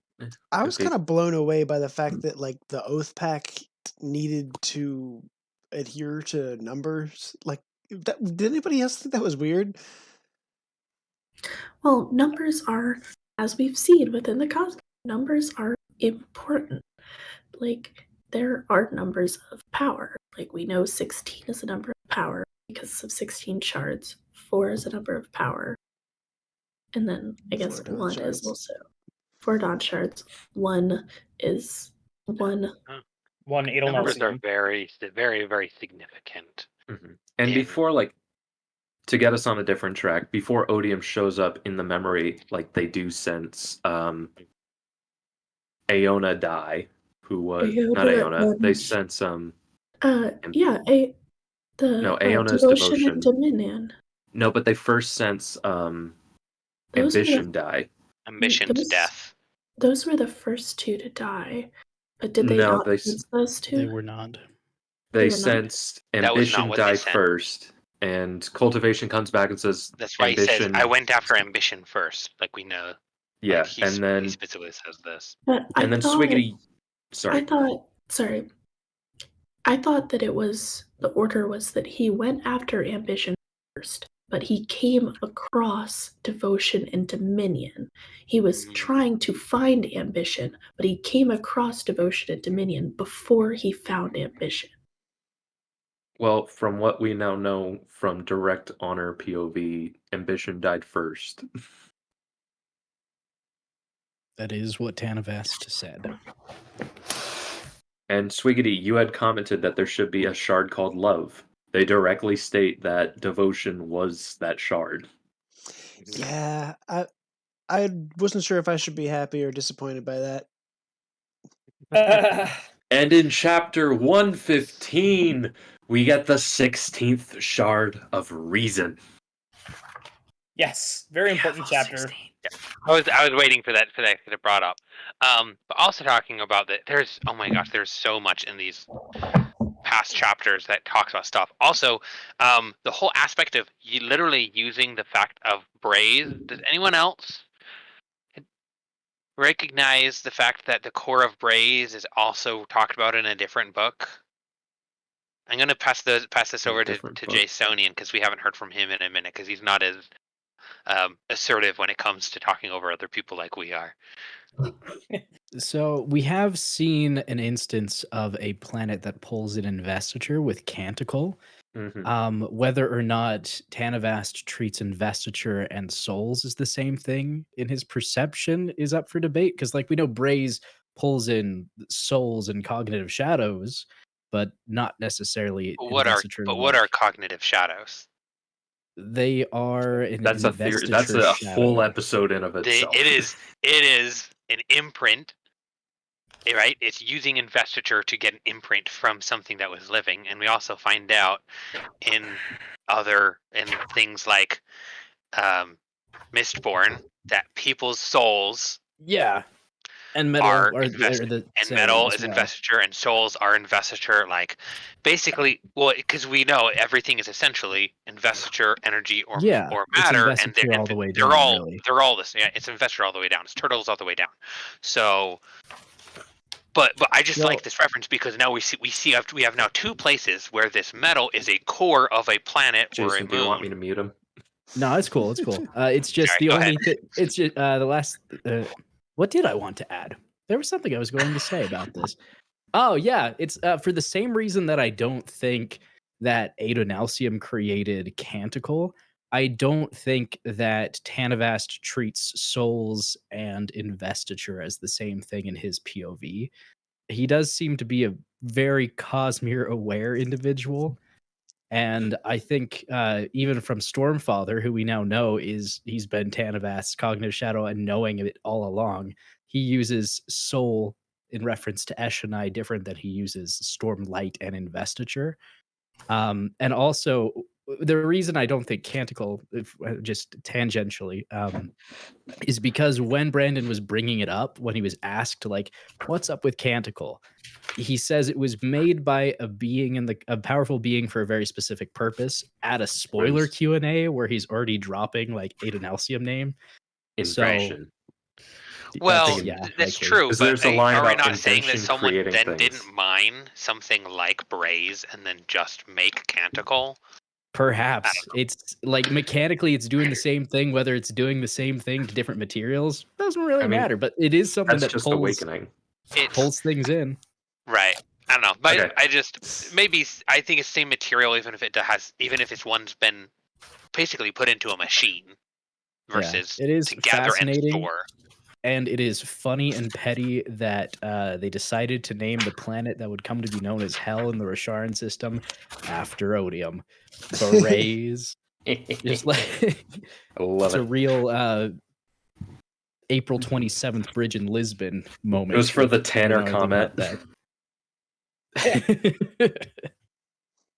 Okay. Trying to remember if there was anything else really in that caught my eye. Anything else for that story arc? I feel like there's a whole lot that can be opened up and revealed from that flashback. I guess just a There's small thing. Like I've Oh my always, going along with what I said about Yasna and just that one chapter where she takes Shallan out. Another thing that has always stuck with me and just always been in the back of my mind was like the cymatics being used to create the cities, and like especially that whole conversation is talking about like the existence of God and believing in it, and we see the Almighty in the very structure of our cities, and that's like actually true. Like that's so cool and mind blowing. Yeah, and they go together and go make those things. But I also like there's so much in those from 10,000 years ago to 4,500 years ago that's included. Talking about like confirmation, like like honor gave power to the singers. And he showed that like they had power, and and honor was also one who gave power into in this clash of odium. Sorry, I have like so many notes on just this whole section. We will come back to this section when we come. This is our no, you said favorite this is the parts. past. We're doing the past. This is No, but I'm saying we'll down come back and do this on a reread and review when we can go over Oh. all the small details. We do not need to go over all the small details in the next hour. There's just so much. I do want to say, so I was looking through the book to try to figure out where it says that he killed Ambition first and then killed Aeona in the sky. And it does not say that in the book. It says it twice. No, it says that he killed and that he also killed Aeona and Sky. It does not say what order he did it in. There is, in the very beginning of day 9, there is a viewpoint when he and Cultivation are snuggling. So and I know it is chapter 113. I have it open in front of me. Your Honor, relevant. Chapter 100. Chapter 100 has ambition. Chapter 100 has ambition dying. So hearsay. Chapter 100 has them has 10 core cuddling, and then they feel ambition die. Because it is more loud, and they don't learn until Core leaves that they find out. But it doesn't. She doesn't say when ambition and when the other two died. Core in that when she says they died, she just says, "Hey, he also has killed Aeona and Sky." Yes. And then in chapter 104 is when ambition returns and confirms it. 104 is when Cultivation comes back and confirms. No, 104 is when Reyes talks to Honor. I'm about to go buy Wind and Truth on Kindle just so I can start word searching ambition. Okay, I'm just going to that he killed Ambition because Tanavas sees that that Odium is injured, and from that clash with Ambition, and then he comes back and he tells Cultivation. Cultivation flies away, figures out what's going on. 113, Cultivation comes back, and Sky are dead as well. Mm-hmm. But 100 shows Ambition dying first. No, it says that they felt Ambition dying. The Ambition dying. That they did not feel. They did so not far, we feel. have actually. I thought also Ambition died first, but technically, no one has actually cited a page and chapter that says Ambition died first. Just that there is Ambition was felt dying, and then Aeona and Sky were found to be dead. Odium does say I was going after Ambition first, but it doesn't necessarily say. He doesn't say I killed Ambition first. I do remember his wording saying, I went after Ambition first. That's why I had to go kill her, because we all knew she was going to be a problem, or something like that. Mm-hmm. Or that's why I had to go after Ambition first, because we all knew she was going to be a problem. But it also technically it makes you think that ambition was first, but it never technically confirms, at least so far that I've found, but that's hence why I'm going to go do some word searching while we're talking. Okay, anything else on this story arc? John, you were going to say something. No, I was just saying that it really isn't that important right now, so we can move on anyway. Okay, we now move on. Anybody else has anything for the bonds? I just wanted to be vindicated. I'm sorry. You just want to be right like always. It's okay. Kay. Reader does this too. It's okay. We all know it. We all bring up pieces that we want to be right about, first of all. Also, for Reader's point, talking about something that Reader was really adamant about last time that I think that I was like not sure about was like the moment of the oath breaking that like totally destroyed honor. What really was the breaking of, like, we get insight into like him breaking his oath to Baido Mishram was the thing that completely undoes him. But since we get a point of view all the way back to 10,000 years ago, he starts breaking his bonds literally, basically, like they leave because they're like, "Oh, hey, there's a hottie," and Honor's like, "Excuse me, you said you wouldn't meet again." He's like, "Shut up." So it's like he's literally breaking oaths from like basically day one of being a shard. But the thing is, you know, for Reader was like, you were like very adamant that the one oath was Baido Mishram, and it gives us insight into why it was that and how her connecting into all of the singers, like literally his oath ended up affecting every single oath. Him breaking his oath affected every single oath on Roshar. So I just think that that's an important piece to talk to, like, at least acknowledge before I move on. Thank you. Okay. Anything else for the bonds? For the 5th time. Okay. We now move on to the Reforged. Kaladin, Seth, Nail, and to a lesser extent, Ishar. We have Kaladin, Seth, Syl, Nightblood. They fight Nail at first, in which you see Kaladin make a Syl flute and help wake him up out of his stupor. Honestly, I really love Kaladin as a character, but he has some really silly moments This whole in this whole section. Like, I love his character. I enjoy his character art. He's got some really silly moments.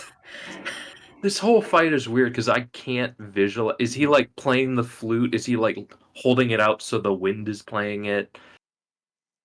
That whole fight kind of was just like, this plays out weird in my head.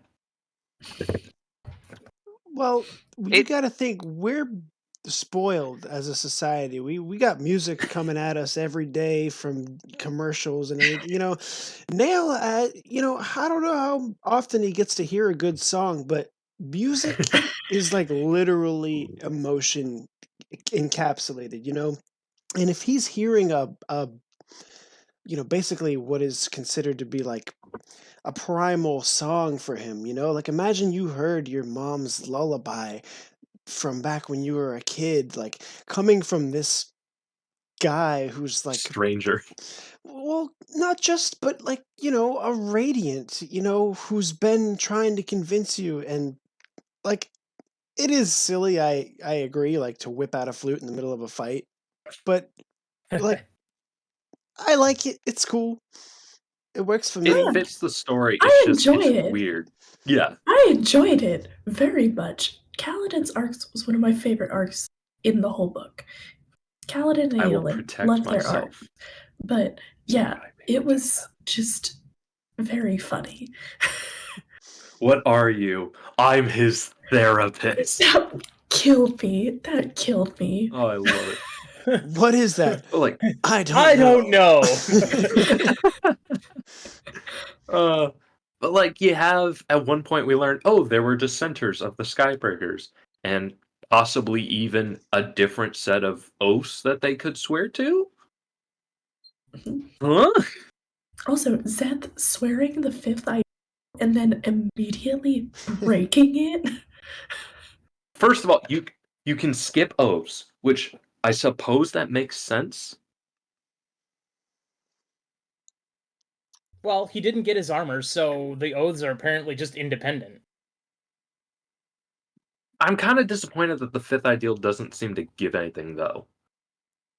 I did have Like a when I think That we've seen. I had a theory that's on true. that.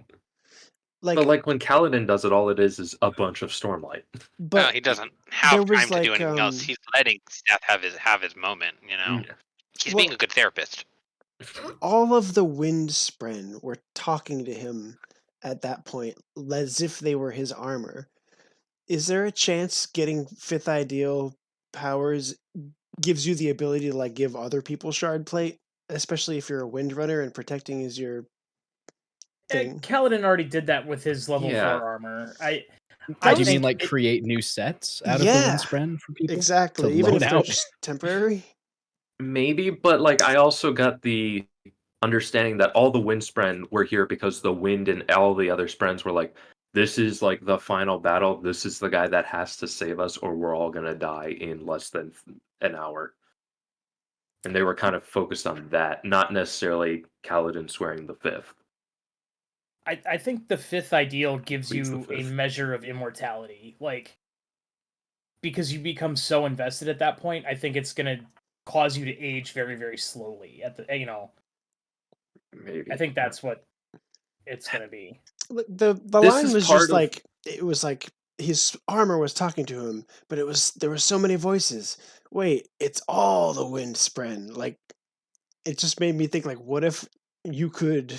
Because I know he does it in Rhythm of War, but that's like his armor. Like like the bracelet goes to somebody to protect that one person, and the greaves go to somebody else. Like this could be like you could have like an army of people underneath you that aren't necessarily up to the fourth ideal. That's concerning. But also, like, this is part of where, as terms of an ending, this book doesn't really work because a lot of it is just here's build up for the next 5 books.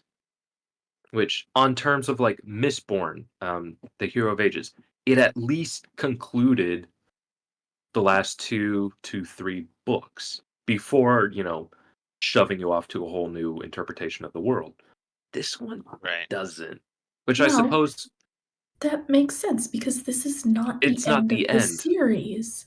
This is Right. a 10-book series. It's I always know, been but it's planned just to like be a 10-book series. This has I know. never been the end. I think that's the issue a lot of people have with this book is that they are upset that it is not an ending. But at the Right. same time, and I think that's partially Sanderson's fault because he's been kind of like marketing it and like explaining it as like the end of Era 1 for it, but that gives people the idea that this is an ending and it's not.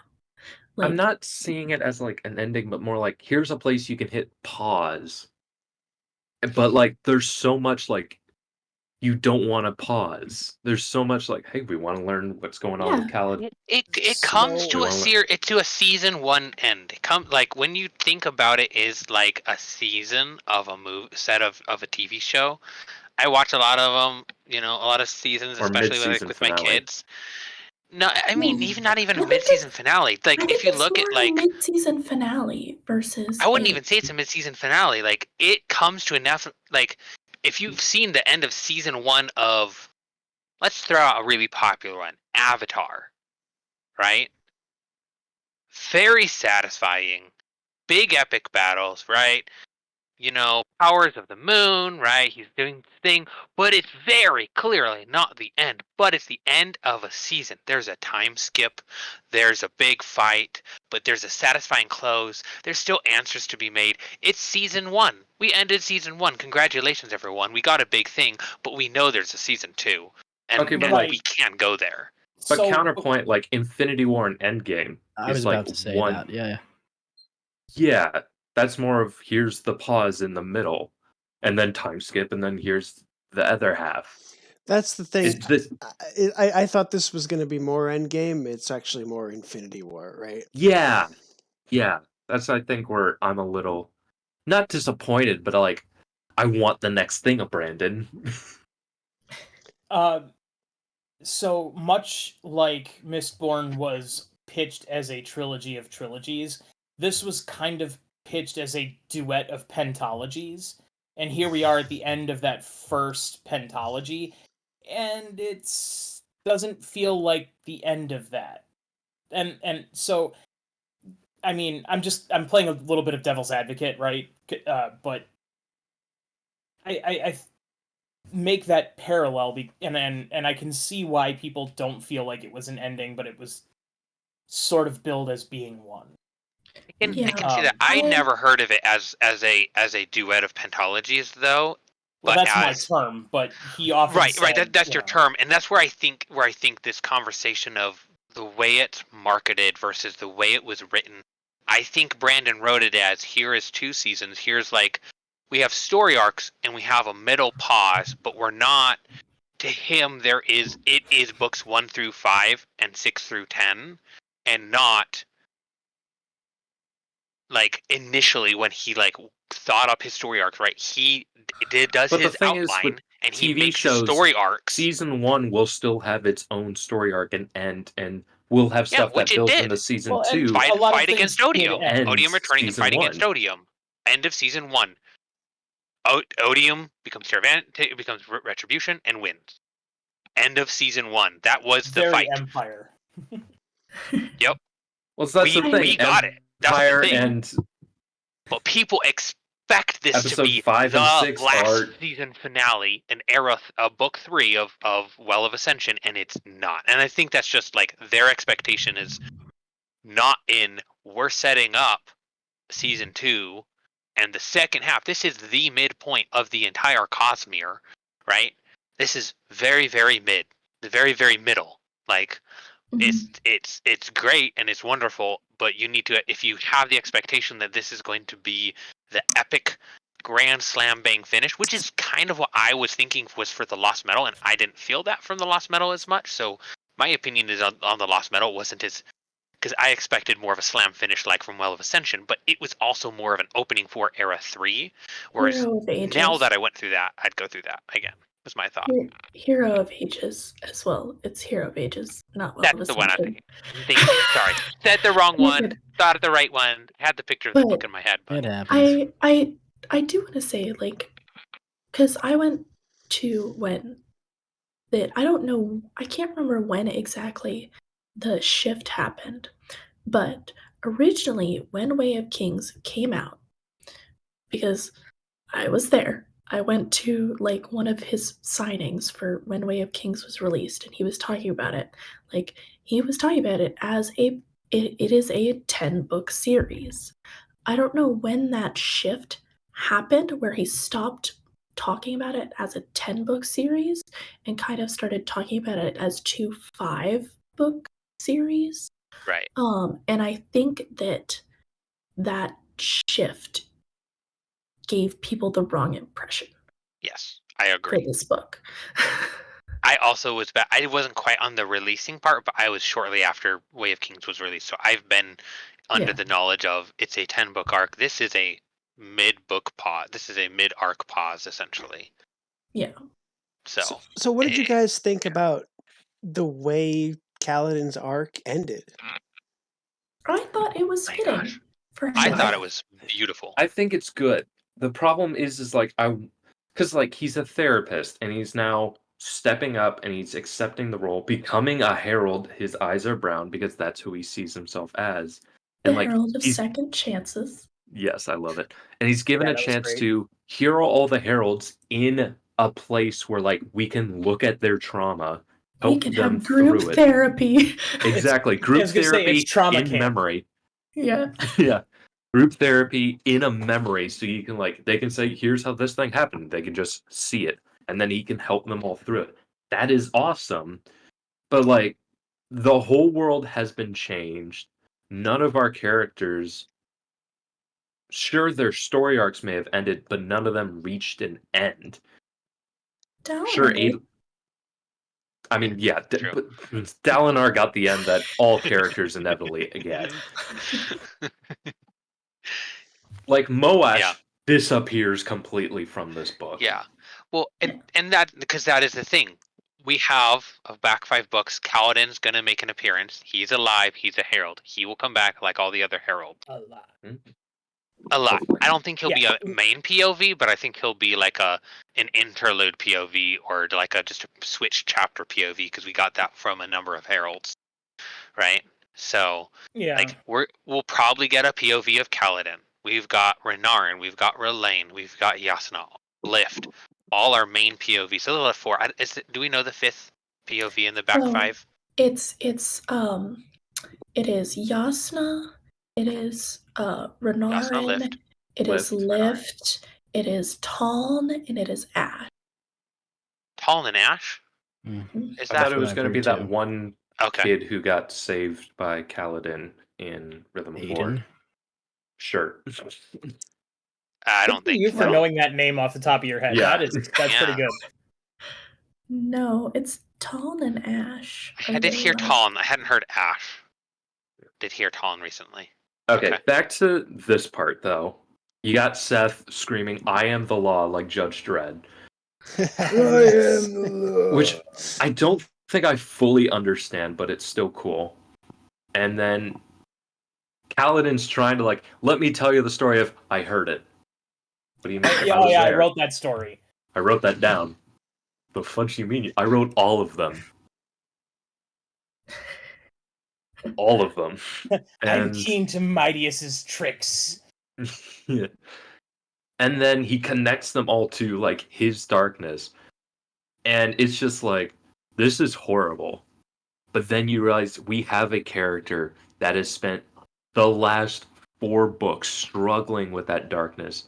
And his whole thing is just, I may not be happy now, but maybe I will be next on the next day. I will be happy again. You will be warm again. And he takes the next step. And he rises to his feet. That was so golden. That was like, that was such a golden, beautiful moment to like see him like stand up again. Cause that's like his whole thing was finding ways, but he finally was able to do it for himself. Cause previously it's always, sad boy Cal getting pulled out by Syl, but this was the event where he's able to finally pull himself forward on his own.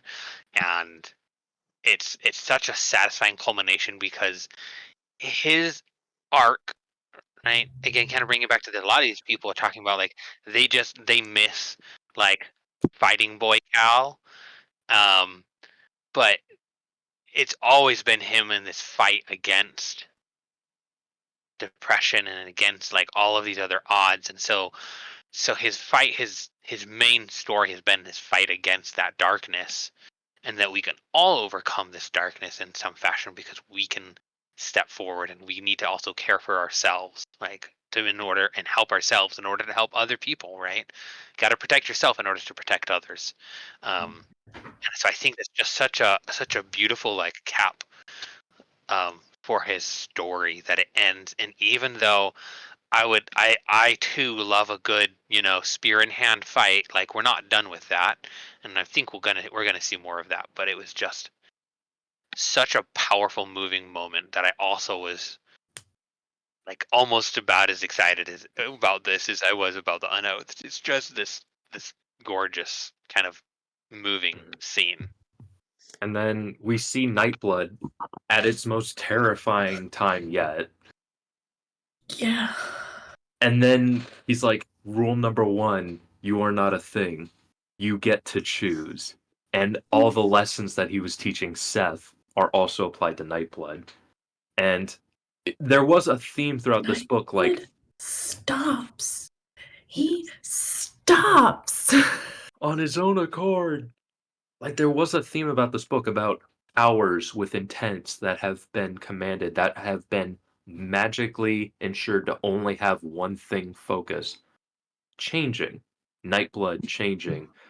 The heralds, to an extent, changing. And honor. I think 2 big themes are change and forgiveness. Mm-hmm.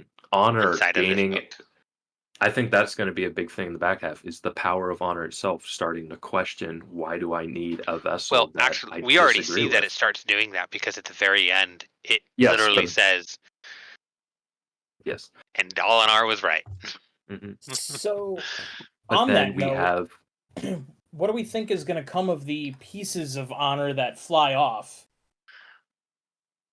one went as- with Kaladin and them reforging the Oath Pact to protect all of the spread.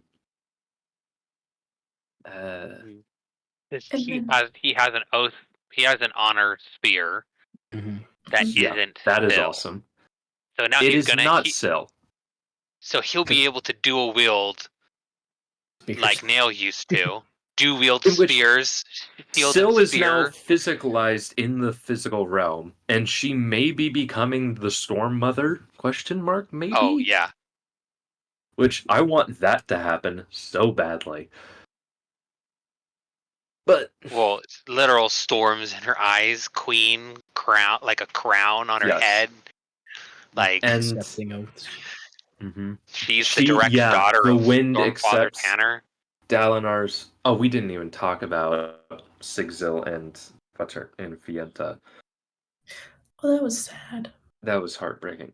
I kept going the whole time. Why isn't nobody swearing the next ideal? That will give light. But I guess, breaking the oaths will also save the spread, sure. In But- a not so much kind of way. In a not so nice kind of way, yeah. Well, it prevented her from getting killed by the anti-light. It prevented her from being unexisting. Yes. And then, let's see, anything else? And then they have to reforge the Oath Pact. Kaladin puts on his cloak, his cape, and agrees to become the Herald of Second Chances. And then we see all of the heralds, when called upon, do take up their swords once again and agree to return. Which is gonna be interesting with Batar, who is Odium's side. I want True. more about Batar.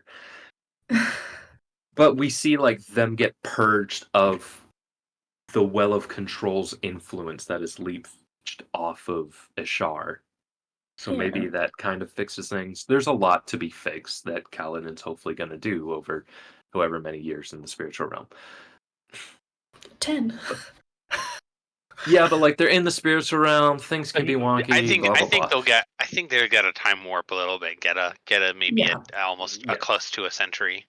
I mean, yeah, it'll be similar to the Gap. Do we really want to And see more- Kaladin heal all of them again for how many chapters? No. I want Kaladin.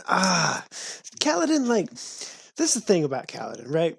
Is he's been a demigod from the beginning. He picks up the spear, the wind is there with him.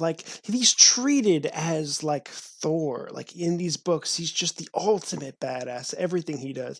When he shows up next, I want it to be the most epic. Epic. I don't want to see him making stew for these guys in the spiritual realm, I want to see Stormblessed from Legend, maybe they have pictures of him and a statue because he deserves it. I want to see both. I want to see him making stew, and maybe maybe Rock shows up and he tries it. And it's like, this is good stew. Thanks, I've been making it myself. But also battle Stormblessed. Oh my I wanna gosh! see So that. can you imagine what's gonna happen when Kaladin? Because everyone thinks Kaladin's dead. Oh yeah, When because Seth Kaladin comes finds his- back, Bridge 4.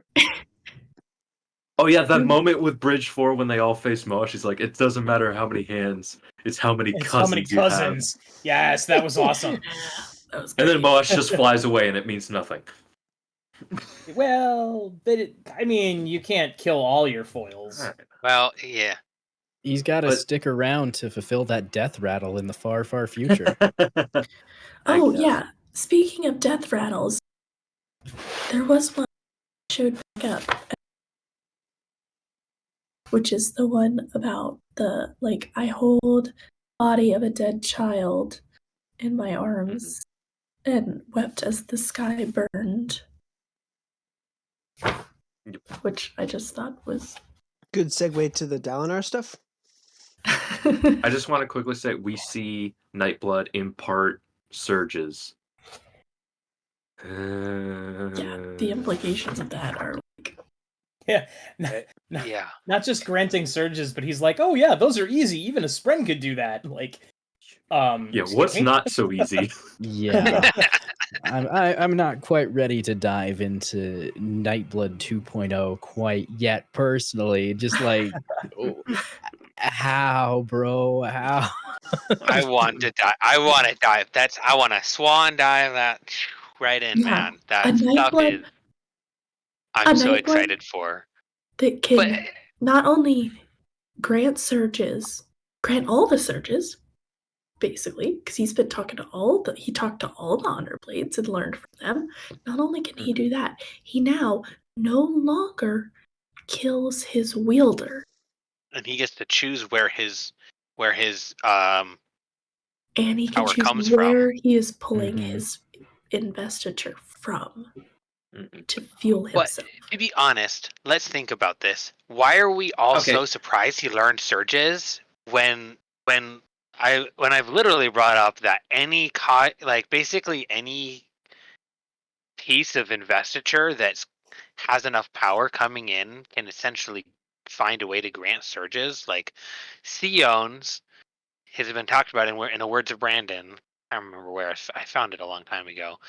That Okay, like we gotta move Sion's on. can do surges. So anyway. We gotta move on. We will have time to discuss the specific ramifications later down the line, but Also, I just want to point out that the black smoke is Nightblood poop. yep. Okay. Swiggity. It's Sorry, the same as dude. the father machine detritus, but anyway. Yeah, that's true. The contest of champions. Dalinar appears out of the memories and kisses Poor Navani Dalinar. and says his goodbyes. Goes up to the thing, gets a story from Dragonsteel Prime from Hoyd. Apparently, I did not know that. Thank you. And faces Odium, and he sees that it is his old quote unquote friend, and then Teravangian brings out Gavinor. Like I freaking called it. You know did. what? So you did, and I mean, it was a theory that was out there. But I'm so much happier with the way it actually worked out than the way that people kind of had been predicting it, where he actually has to fight him. Like, no, I that's not knew right. Like this was much more satisfying, I think. the minute he got sucked into the special realm, I'm like, oh, he's just gonna be stuck in there for how many years, and he's gonna come out a full-fledged adult. I thought that was so sad. Like, he It is. lost his entire childhood. And Dalinar's like, Navani lost that time with him. I lost that time with him. And Gavilar It's so was heartbreaking. tortured for that entire time. You know, if only we Maybe- had a character who was like the herald of therapy. I was just gonna say, maybe he needs to dive back in and visit the heralds.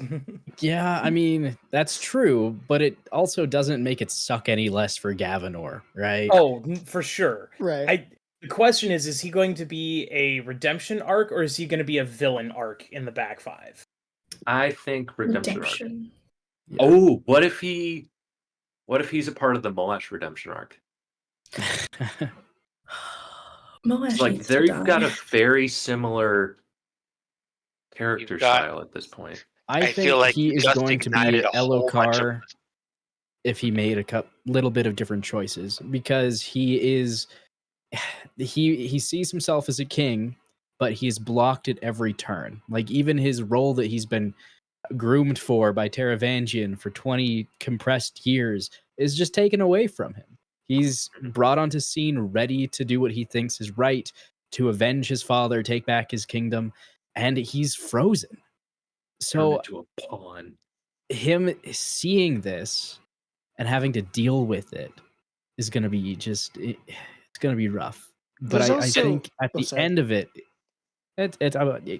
he'll almost be like Elokar is all I was going to say. But better. Well, that ties into what I was thinking too, is like we're kind of talking about like Way of Kings Prime, Dragonsteel Prime, and in like Way of Kings Prime, Dalinar actually kills Elhokar, right? And that book was released 23 years ago, or written 23 years ago. So in a Yeah. way, I like to think this is like a way of working through that, or this is like a chance at redemption for Brandon in a way, like as a writer. Like there's just a really cool, like almost metatextual representation of him here.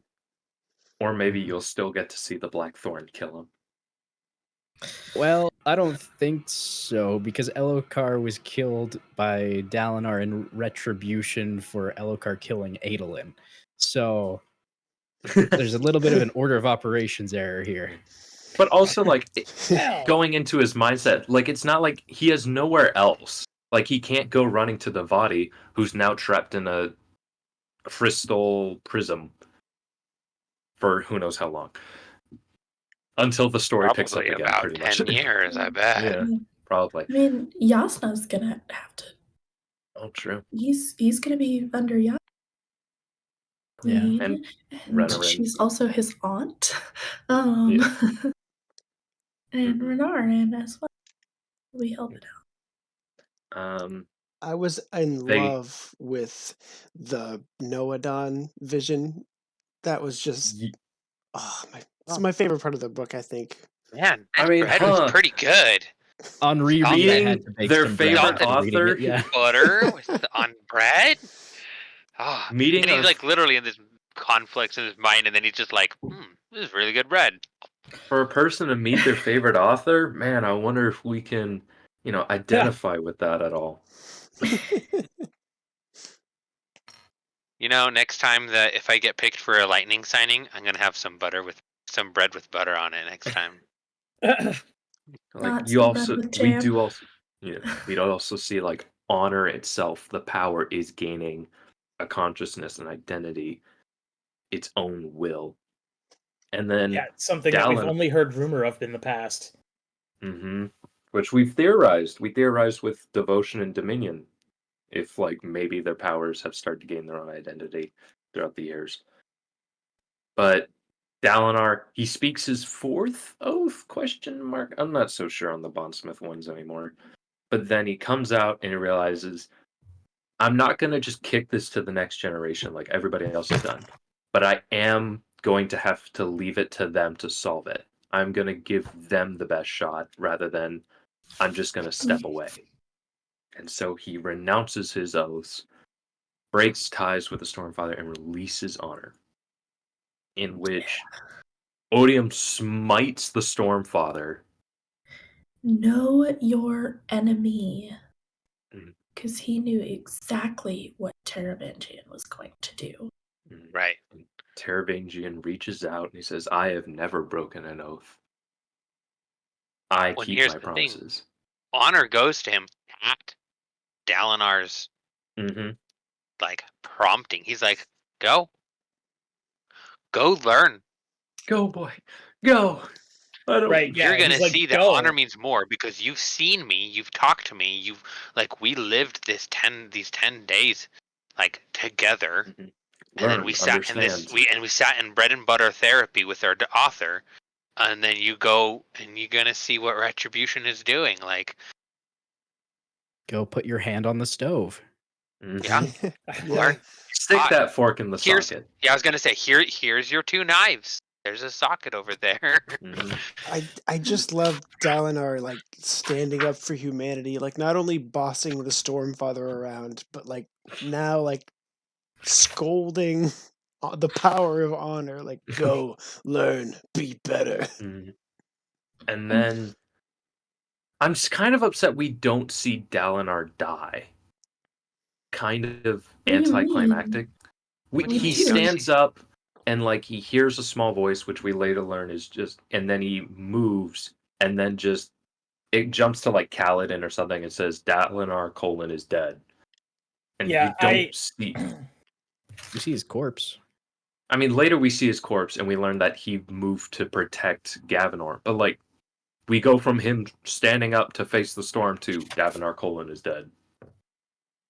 Yeah, I had to do a double take, and like that was what in our chat I was like, I think I missed something important. That's what that was. Like, I didn't realize at first that he had actually died. Like, I thought we were gonna get a scene of that, like that last stand, and we only sort of did. And it's fine, but I just we have the where does it talk about like avoid like he was already claimed? Yeah, that was another thing I had thought of. Like, Yeah. is he gonna become returned? I'm pretty sure I've seen this debated a lot. I see Jasonian's about to say something, but I'm pretty sure I saw something about like from the beyond. Like, there's been a pretty decent consensus about him going to the beyond. But I don't know. What are your thoughts, Jasonian? Yeah, it's weird because something somewhere tells Odium that or Retribution that Dalinar's soul's already claimed. I think the implication was that Retribution was going to try and unmake Dalinar more so than turn him into a fused. But his soul was claimed by something, whether that is the Beyond or something else with prior claim. I don't know what else it would be if not the Beyond. Valor? Probably not. Ooh. But yeah, he's definitely dead. Original Dalinar definitely dead. I was also a little frustrated that we didn't see the actual moment of death because in media, if you don't see someone dead or their death, there's always that a bit of ambiguity. So Right. As a young kid told me at Nexus recently, we like to call those Kelsier deaths. Even though we did kind of see him die. You get what I mean. Yeah, we very much did. Odium takes honor upon himself, merging to become Retribution, taking away all Stormlight and replacing it with Warlight. Maybe ? Yeah. Oh, okay. I'm sorry to interrupt you, reader. I had to find the quote that I was looking for because it specifically says here, Dalinar's soul slipped away from him, stretched, and vanished into the beyond. Yeah, but that's later. Capital B, it like literally says that he goes into the beyond. So we don't see his body die, we see his soul slip away, which seeing someone go into the beyond is the Pretty official conclusive. death. Yes, but that's That after that like Brandon- the wind tells Kaladin he is dead. Yes, but I mean, like, timeline is also kind of wacky because it's all wacky as it I'm goes saying back and forth in the to story, POVs. we see him stand up, we're told he's dead, and then a little bit afterward, we see his soul fall into the beyond. But we still don't see his death, which We is don't a see little his ungratifying. body separate from his soul, but that's honestly, in the Cosmere, a whole lot less important to have body and spirit together than it is to see someone's spirit go into or soul go into the beyond, honestly. The more conclusive thing is watching people stretch and go into the beyond. Seeing someone's body get stabbed or die, that's in terms like, of as like we know, confirming they're dead, yes, but like the emotional impact of seeing the light go out of a character's eyes and watching them fall and not get up again, that is not given to us at all. Correct, the emotional piece, but the conclusion is given to us. So yeah, but now that we're not going to see a Kelsier death.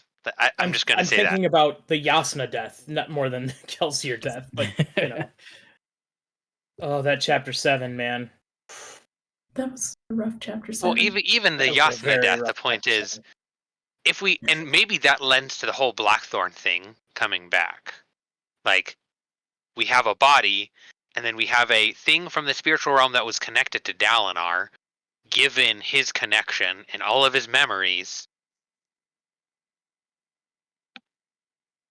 You know, well, Odium did say, "I will own you, the Blackthorn," so it could be tied to that. It's a teleportation question. Okay, Kay, anything you would like to cover for the final? Anything else we have left? I feel like we've talked about everything. Was there anything else I need to talk about? Section out? Swiggity, anything from you? Just that it's terrifying the idea of a god not letting you pass on like Odium wanted to do. Like just kind of grabbing your soul and being like, no. Oh no. Your own personal purgatory. Here we go. Dragon. I mean, I think something that should be talked about that hasn't been talked about, but has been alluded to several times, is the actual like killing of Wit. Talking about seeing bodies, and then not seeing bodies, I guess, in Wit's case. And then seeing Ulam again. Seeing Ulam and being like, but it's just like Wit is like, quick, take the power. Okay. Shoves it into Sigil, which we did gloss over a lot of Sigil, so this is also a way to kind of bring up Sigil's ending and his tie-in. But we then see Odium just like, or Retribution at this point, just pop in and is like, oh hey, Terra, and he just like not even gives him a chance to speak. Like, you cannot give Hoyd a chance to talk if you want to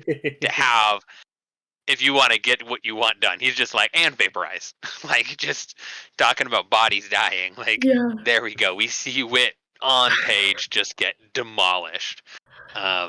So I think that's just a really important thing to then kind of also, I'll let someone else talk more about it, but I think we should spend at least 1 minute on Sigil's departing.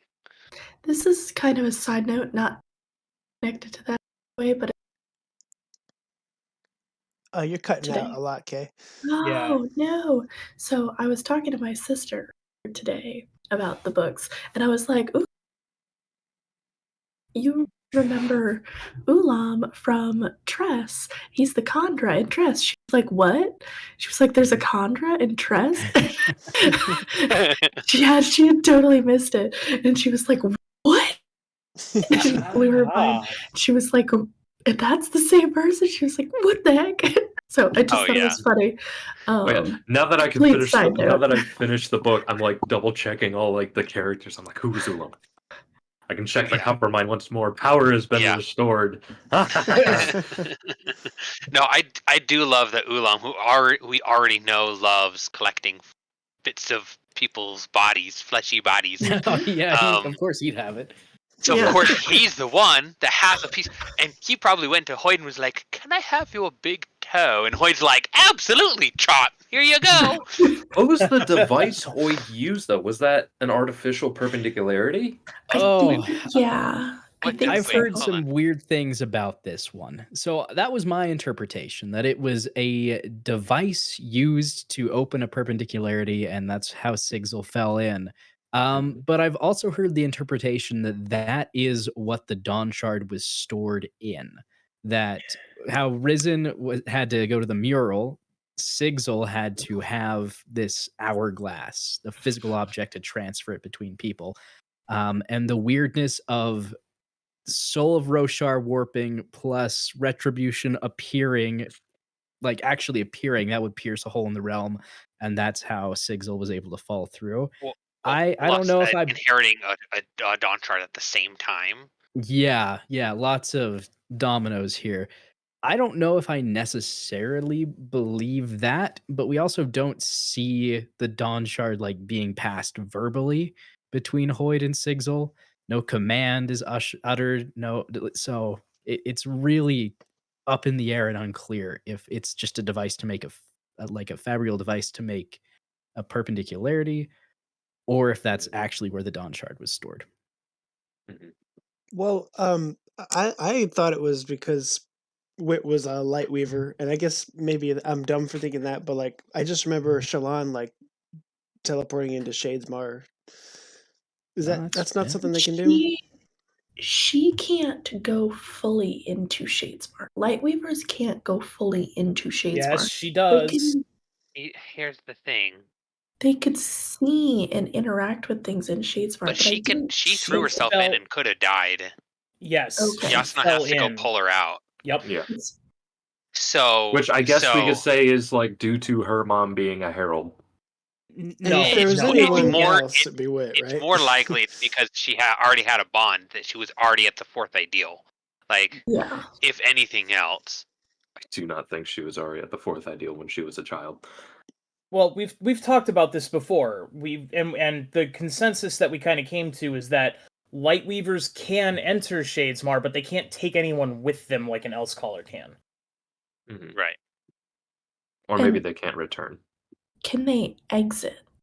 No, they can't exit. That's the thing, is they can't else gate, but they can peer into and move their bodies into Shadesmar, because Shallan nearly killed herself by just dropping into Shadesmar.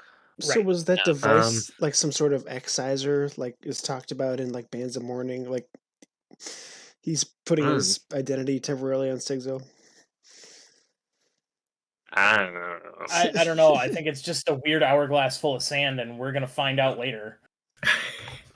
And I had commented, like, it was weird that we never saw any of design in Era 2. And I guess Mhm. now we have confirmation she wasn't there.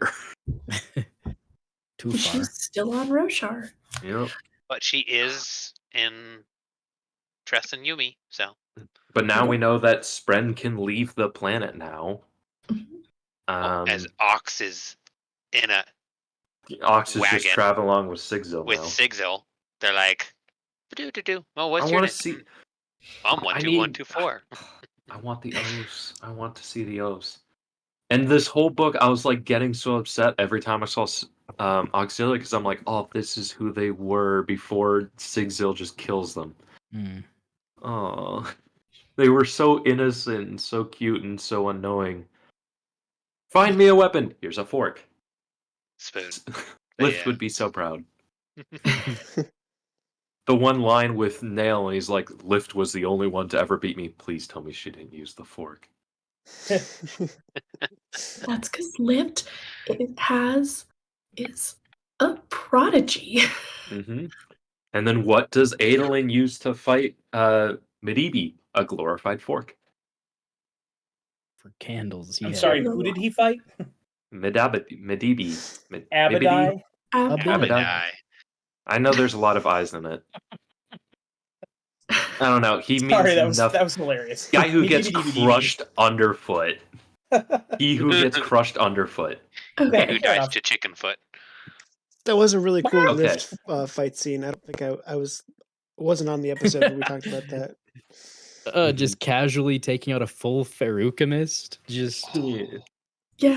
cool. Nah, I personally believe that is an accident of just being a hard counter, because Lift is inept. She can't even figure out how to use her own damn powers. Like, she is just like a walking accident. But she can't figure out how consciously. She knows how to do it unconsciously.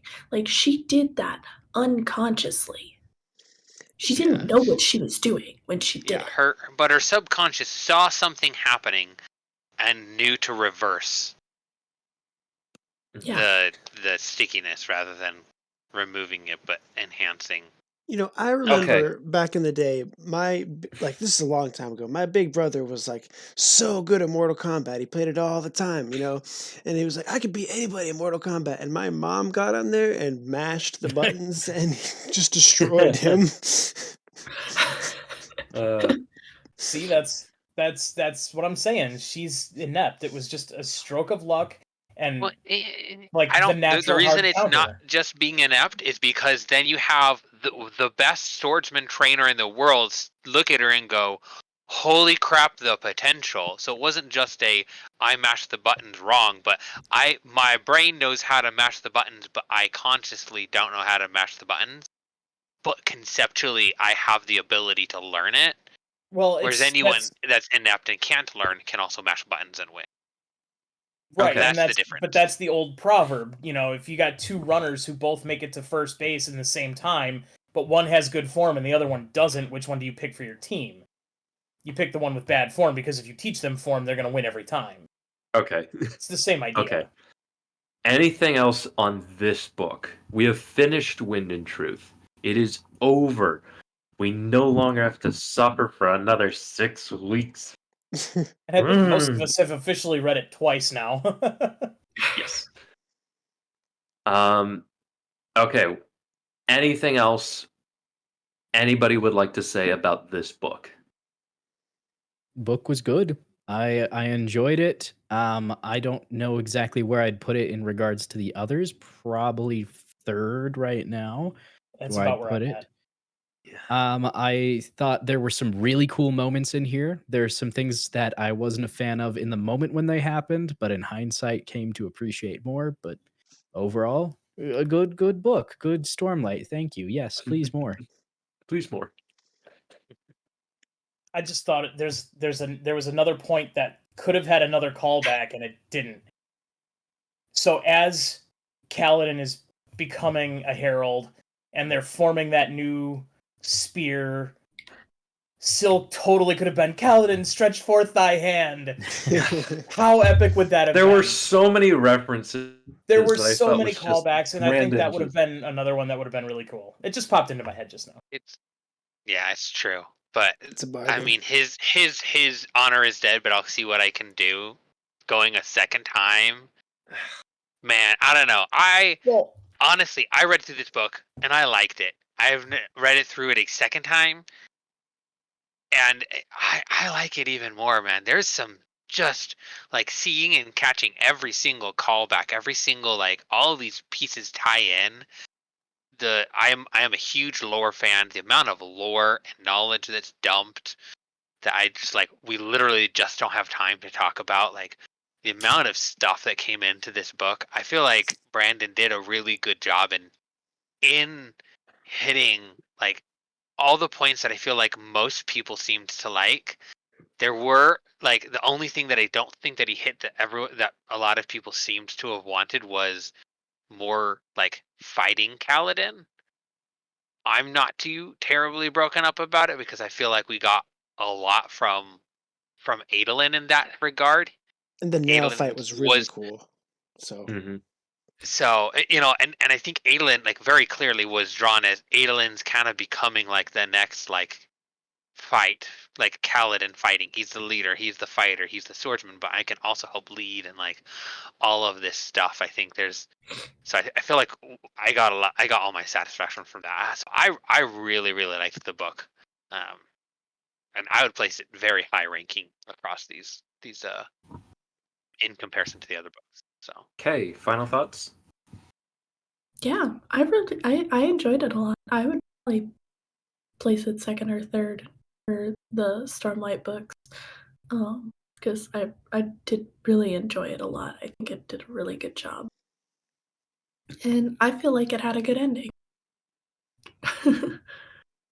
Swiggity? yeah, so I really did like the ending. I liked Dalinar's ending. I loved him walking away, renouncing his oaths, choosing the third option. I thought that was really great. Kaladin becoming a herald was like just really awesome in concept. Zeth losing his arm but falling in love, all of it was great. And the last thing I wanted to end on, like, because my ranking seems to be pretty similar with you guys, so I'll just leave it at that. The title Wind and Truth, like, I was always thinking like, oh, Knights of Wind and Truth is so much cooler. I want the palindrome for the abbreviation of the titles of these books, but reading through it and getting to the end, like the theme of walking away, of choosing yourself, of all the characters, like this is the right title, and like I love the theme of kind of, hey, it's great to look up to ideals, it's great to push yourself to be something better, but you are at the end of the day human, like, and that kind of was really well represented in every character. So yeah, great book.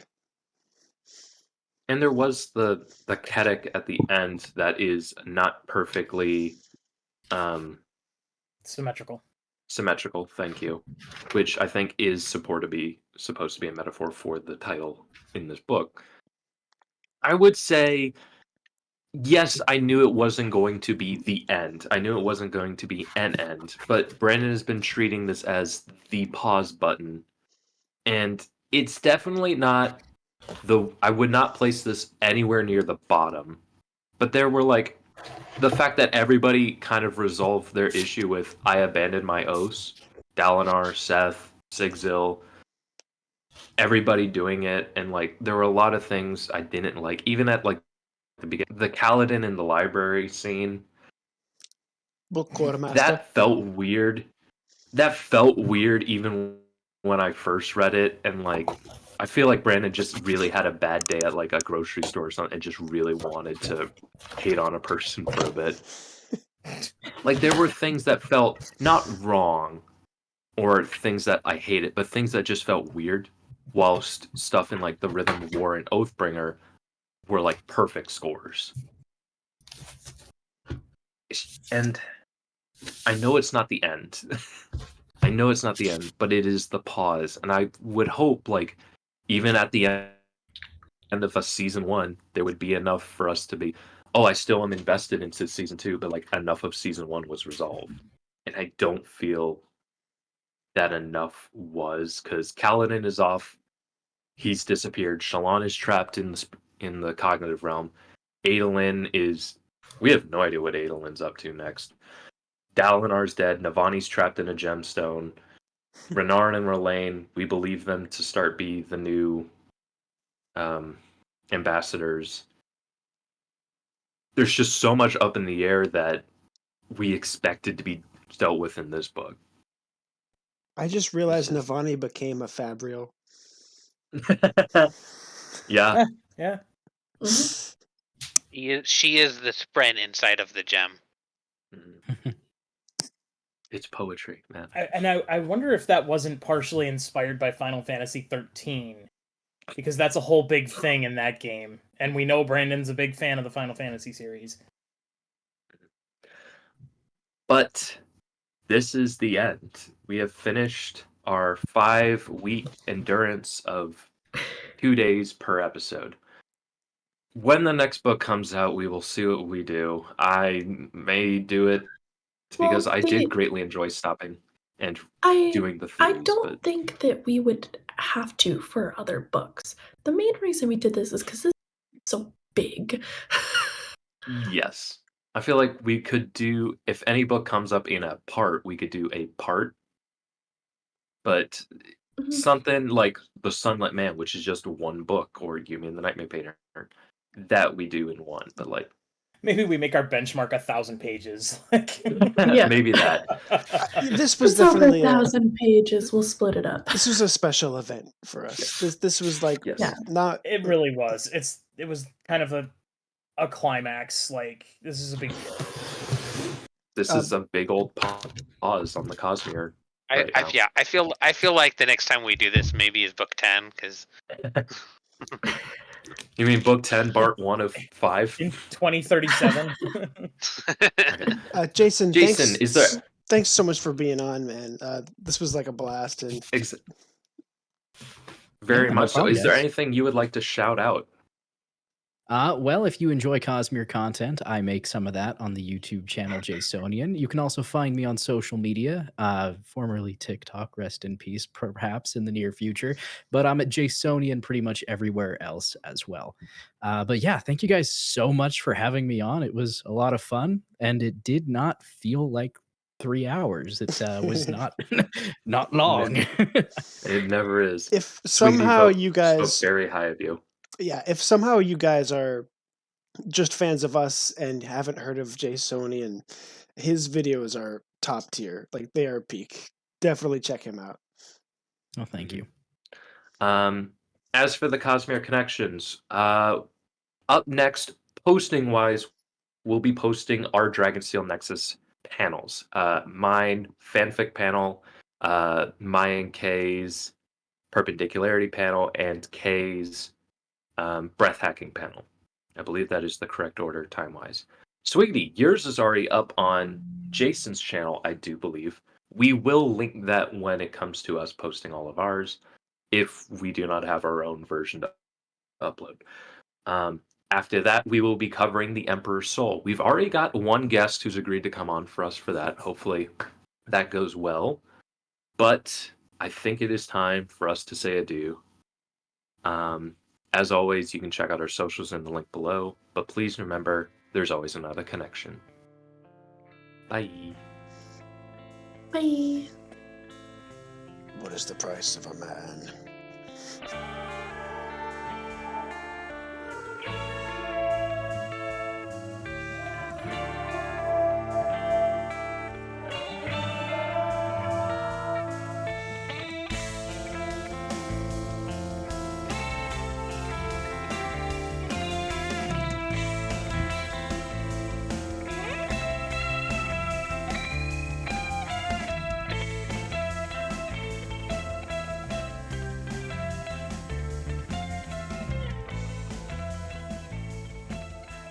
What's your social security number? it's, Credit card number? Longitude. 684 Negro Royal Lane. Mother's Albuquerque, maiden New Mexico. name. You do kind of look Name like of you're your in first pet. Brandon's house. Like it looks like you kind of broke into his. I mean, Brandon's jacket. I mean, God, the accusations, guys. Come on. Yeah, he'll be joining us. I may or later. may not shop at the Goodwill where Brandon takes his old clothes. This was a Goodwill find, actually. So it could be. I mean, you have heard about the Wizard of Oz, right? What? What about When him? they were filming The Wizard of Oz, they wanted to find the right jacket for the guy who's playing Oz, and they couldn't find the right one, so they went to a Goodwill. They found one they liked, and inside the pocket they found the name of the previous owner, and it was the guy who wrote The Wizard of Oz. Well, that's just dumb. That's crazy. Almost like they found his business card. Speaking from a of dead not body on getting a park bench. sidetracked on random speaking of not stories, getting so we can sidetracked. start this 3-hour podcast,